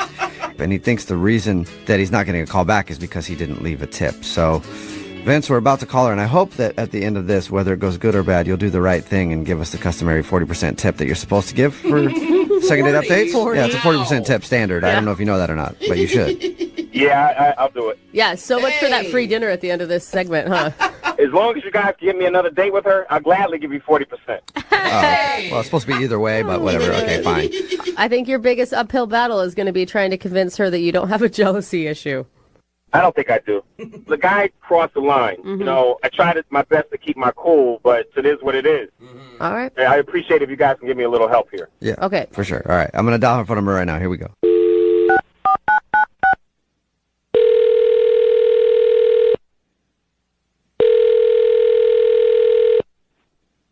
Hello, Hi, may I speak to Tammy, please? this is she. Can I help you? Yeah, I think so. This is Jubal from Brooke and Jubal in the morning. Oh, the radio Oh. station. Well, that's some Yeah. disappointment in that voice. I know. You didn't sound too excited about that. I'm excited, but I'm surprised. What's up? Calling you today because somebody emailed us about you. Oh, good or bad? You sounded more excited about that than actually talking to us, so Yeah. at least you're interested in that. Well, good and bad, I guess. Oh, that could be a number of people. Can you fill in the blanks for me? Yeah, for sure. Have you heard a second date update before? Certainly. I listen to this station. Okay. Well, Uh-oh. yeah. Yeah. Oh, you're smart, Tammy. Yes. Some people don't even get it when I start mentioning that. I heard the light Yeah, bulb go off. Putting it all second together. date update. You know, where if you go on a date with someone and then end up not calling them after, they can email us to get you on the phone and figure out what happened. I have never been on this end. I've listened, but it's a little uncomfortable on this end. Well, hopefully it gets more uncomfortable. Vince is the dude that emailed us. Oh, no. Yep. Yeah. What do you mean? It's okay. He's not totally clueless. Like, he knows that your guys' date didn't go super awesome either. He's clueless on some other things, so I'm surprised, but go ahead. What else is he clueless about? Can you just tell him that you tried calling me and the number was out of service? That bad, huh? I mean, can you just tell us what happened and why you don't want to call him back and we can pass it along? Well, at the start, he was a great guy. And I thought this was going to be a wonderful evening, but it progressively went downhill from there. Okay. Yeah. And why? Anything in particular? We went to a hibachi restaurant, which I thought was a good idea because there's, other things going on and we don't really know each other and we didn't have to make small talk. The food was great, but, they do that little tricks here and there at the hibachi. And my date started heckling the chef. Heckling? Heckling, it would be the best word. Like, don't drop that, man. Don't drop it. Not in a nice way, like, oh, I hope he doesn't drop it. Flipping shrimp up in the air, lighting things on fire. He just had a rude comment to make every time the chef did something. Okay. And the comments felt aggressive? Aggressive, rude, childish. All the above. Like a legit heckler. Wow, fun. We talked to him and he told us that he thought the guy was doing a terrible job. He didn't tell us that he was actually saying things to him, though, about it. At one point, you're not going to believe this, he actually took a shrimp, tossed it in the air, caught it in his mouth, and he stood up, yelled at the guy, pointed at him, and said, I should work here. What? Oh, wow. That guy. I don't think anybody would go if he was working there. Wow. Okay, so he was just mean to the dude and then was like, I can do your job better than you idiot. Jeez, what a jerk. And then he doesn't even leave a tip. I mean, at some point, he should have realized he's being rude and embarrassing me and should have at least made up for it. But no, he just made it worse. Yeah. Okay. He thought the tip thing was the issue. Apparently, it was also heckling Right. Which is the hibachi chef. He could have left the biggest tip going. It didn't make up for all the crude remarks that he made at the hibachi chef. Right. And if he's going to act that way on a first date, I mean, I can't imagine when he gets comfortable in a situation. That's good behavior. He was making a spectacle out of himself. The people around us were pointing fingers. I wanted to crawl under the table. Oh, my gosh. That's bad. Maybe he was nervous. It was a first date, but I don't know. I think you could control yourself a little better than that. I was absolutely shocked at what was going on. Tammy, you might be shocked again, and you've heard second date updates before, so you probably forgot or don't remember that Vince is actually on the other line. Oh, no. Yeah. Yeah. Vince is on the other line listening and wants to talk to you. Tammy, you know I was rude because the chef was rude. Vince, do you really think that was a reason for you to be as rude as you were? I've never witnessed anything like that. Date. We were on a date and you were acting like a child. I wasn't babysitting anybody. I was on a date. You're right. Tammy, I could have fought him, but I didn't. I could have Could have fought him. That is not the right That's thing the way to to say save right now, yourself, Ben. for sure. I could have fought him. Sorry, not sorry. The guy was way out of line. He crossed the line. He was rude. He's looking down your shirt. I mean, he's eyeballing you, for Christ's sake. It was crazy. Wait, Tammy, did you feel like the hibachi chef was maybe flirting with you at all? If he were, I didn't notice because I'm a good-looking woman. It happens all the time. I don't take notice of it. And Vince should have been proud, not making a big deal about it. Yeah. You know what? The bottom line is he had one job, and that was to cook and to do tricks. That's two jobs, I think, yeah. You had one job to be a date, and you couldn't do that. And by the way, your job is not being a hibachi chef. So throwing shrimp up in the air had no bearing. You know what? You're just not grateful for me defending the honor the way I did. What? You know, a man with class would have taken it as a compliment and made a big deal of the fact that you had me and he didn't. Instead, you just blew everything out of proportion, made it an embarrassment to me and everybody around us. Hey, Vince, I thought the whole point with this was like you to try to get a second date, not you to prove like you're more awful than she even thought.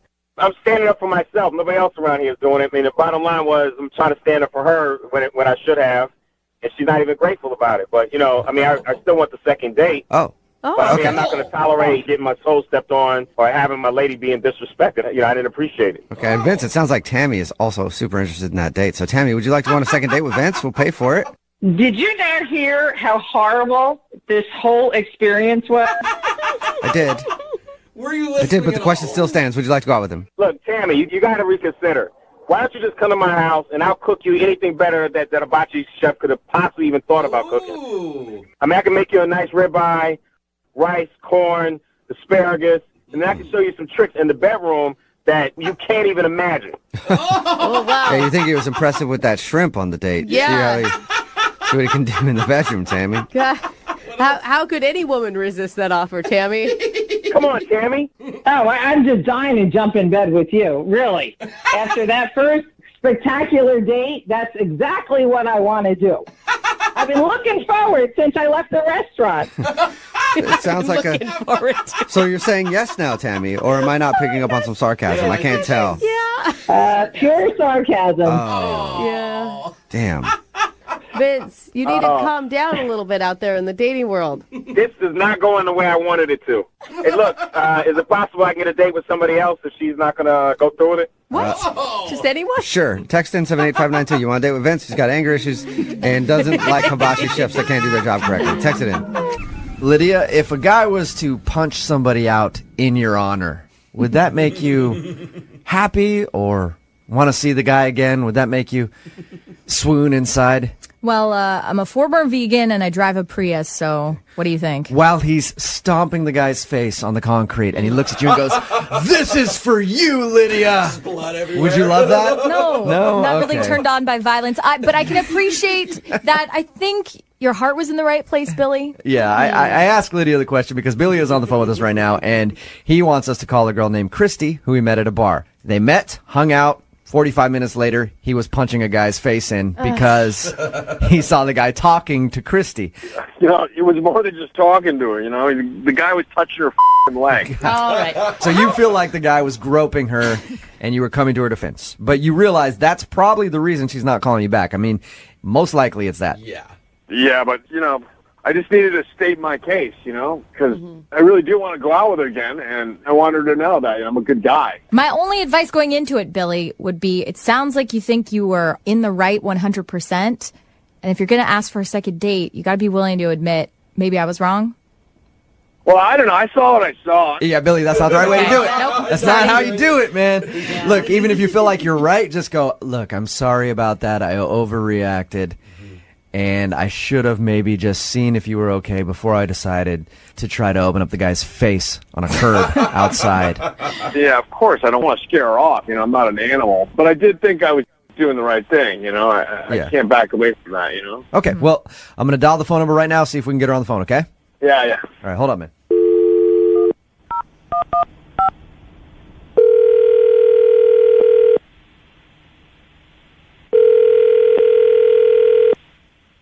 Hello? Hi, is Christy there? Speaking. Christy, how are you? This is Jubal from Brooke and Jubal in the Morning. Sorry, where are you calling from? Jubal from Brooke and Jubal in the Morning, the radio show. Okay. Am I on the radio right now? Yes, you are. Okay. Before you panic and hang up the phone, I'm calling you because you recently met one of our listeners who really liked you, and he emailed us and asked us to call you. Okay. This is totally weird. Yeah, I understand that. His name is Billy, and you met him a couple weeks ago when you were out at the bars. Oh, my God. Okay. That rings a bell. Yeah. Hey, Billy. So Billy emailed us. So Billy emailed us and told us about your evening, even told us about the fight that he got in. He told you about it? Yes, he did. And the reason that he wanted us to call you was because he wanted to let you know that he's not a bad guy, and he may have overreacted, and he really liked you, felt like you had a strong connection, and he wants to see you again. Oh, wow. He is just full of surprises. Is the reason that you haven't called Billy back because of the fight that he got in? I don't even know how to answer that. I mean, he seems like a cool guy, and I thought we had chemistry, and I can't trust my judgment anymore because this other guy, like just some tipsy guy at the bar, starts talking to me. It's like a harmless guy. He wasn't even really bothering me. And then before I know it, he's like, I'm her boyfriend. Like, he just like flipped out. And then he hits the guy, like out of nowhere. So I step back, and then he starts going, "Keep your hands off my woman." All right. But in his defense, he thought he was helping you out. From his perspective, it looked like the guy was groping you. I don't know how he possibly could have thought that. So you basically just feel like Billy is a psycho. Yeah. He's like punching the guy. They go outside. They're like totally restless. I didn't know what to do. Are you like yelling like for it to stop or? Honestly, like I didn't even know what was happening. It happened so fast. and he keeps saying, "She's my woman," which was just insane. Right. And like he gets all like caveman, and then he pulls his shirt off. He actually took his shirt off and threw it on the ground. Yeah. Oh, no. Of course, man. He said, "She's my woman, and I'm going to prove it to you." All right, he must have been. Christy, he must have been pretty drunk. I mean, like the pulling off the shirt thing, whatever. We've seen D-bags fight all the time. That's what they do. But she's my woman, and I'm gonna prove it. I will fight for her. Yeah. Did you? This is awful. Part of you, Christy. you must have been upset, but part of you kind of wanted to laugh at that point, didn't you? I was like, "Who is this guy? He's totally insane, and I don't want this kind of drama in my life." And I just walked away. He didn't even notice that I walked away. Yeah, right. Of course not. He was defending your honor, Christy, and then you just left. He says that he's tried to call you a few times. I'm guessing you got the messages and just haven't felt like returning his phone calls. No, I have not. That's unfortunate for you right now, though, because Billy is actually on the phone. What? And he wants to talk to you. Oh my God. Hey there.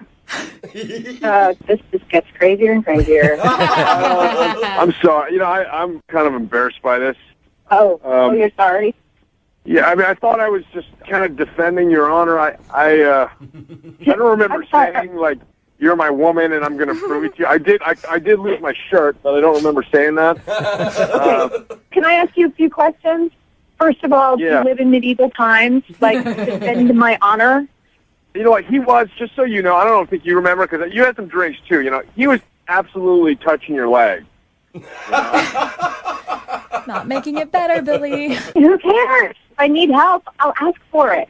I didn't need your help, and I didn't need you to start a fist fight in a bar.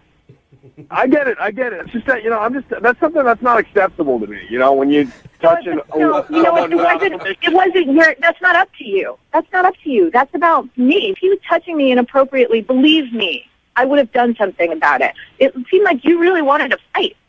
No, I'm just, you know what? There are a lot of guys who aren't nice guys. Believe it or not, I'm actually a nice guy. And sounds like it. I know it doesn't seem like it, but you know what? There's like guys who don't know how to treat a woman properly, and I'm sorry. I just like that. And People don't know how to treat a woman properly. You didn't even give him a chance to say anything. I could have handled it a little better. I admit that. Yeah.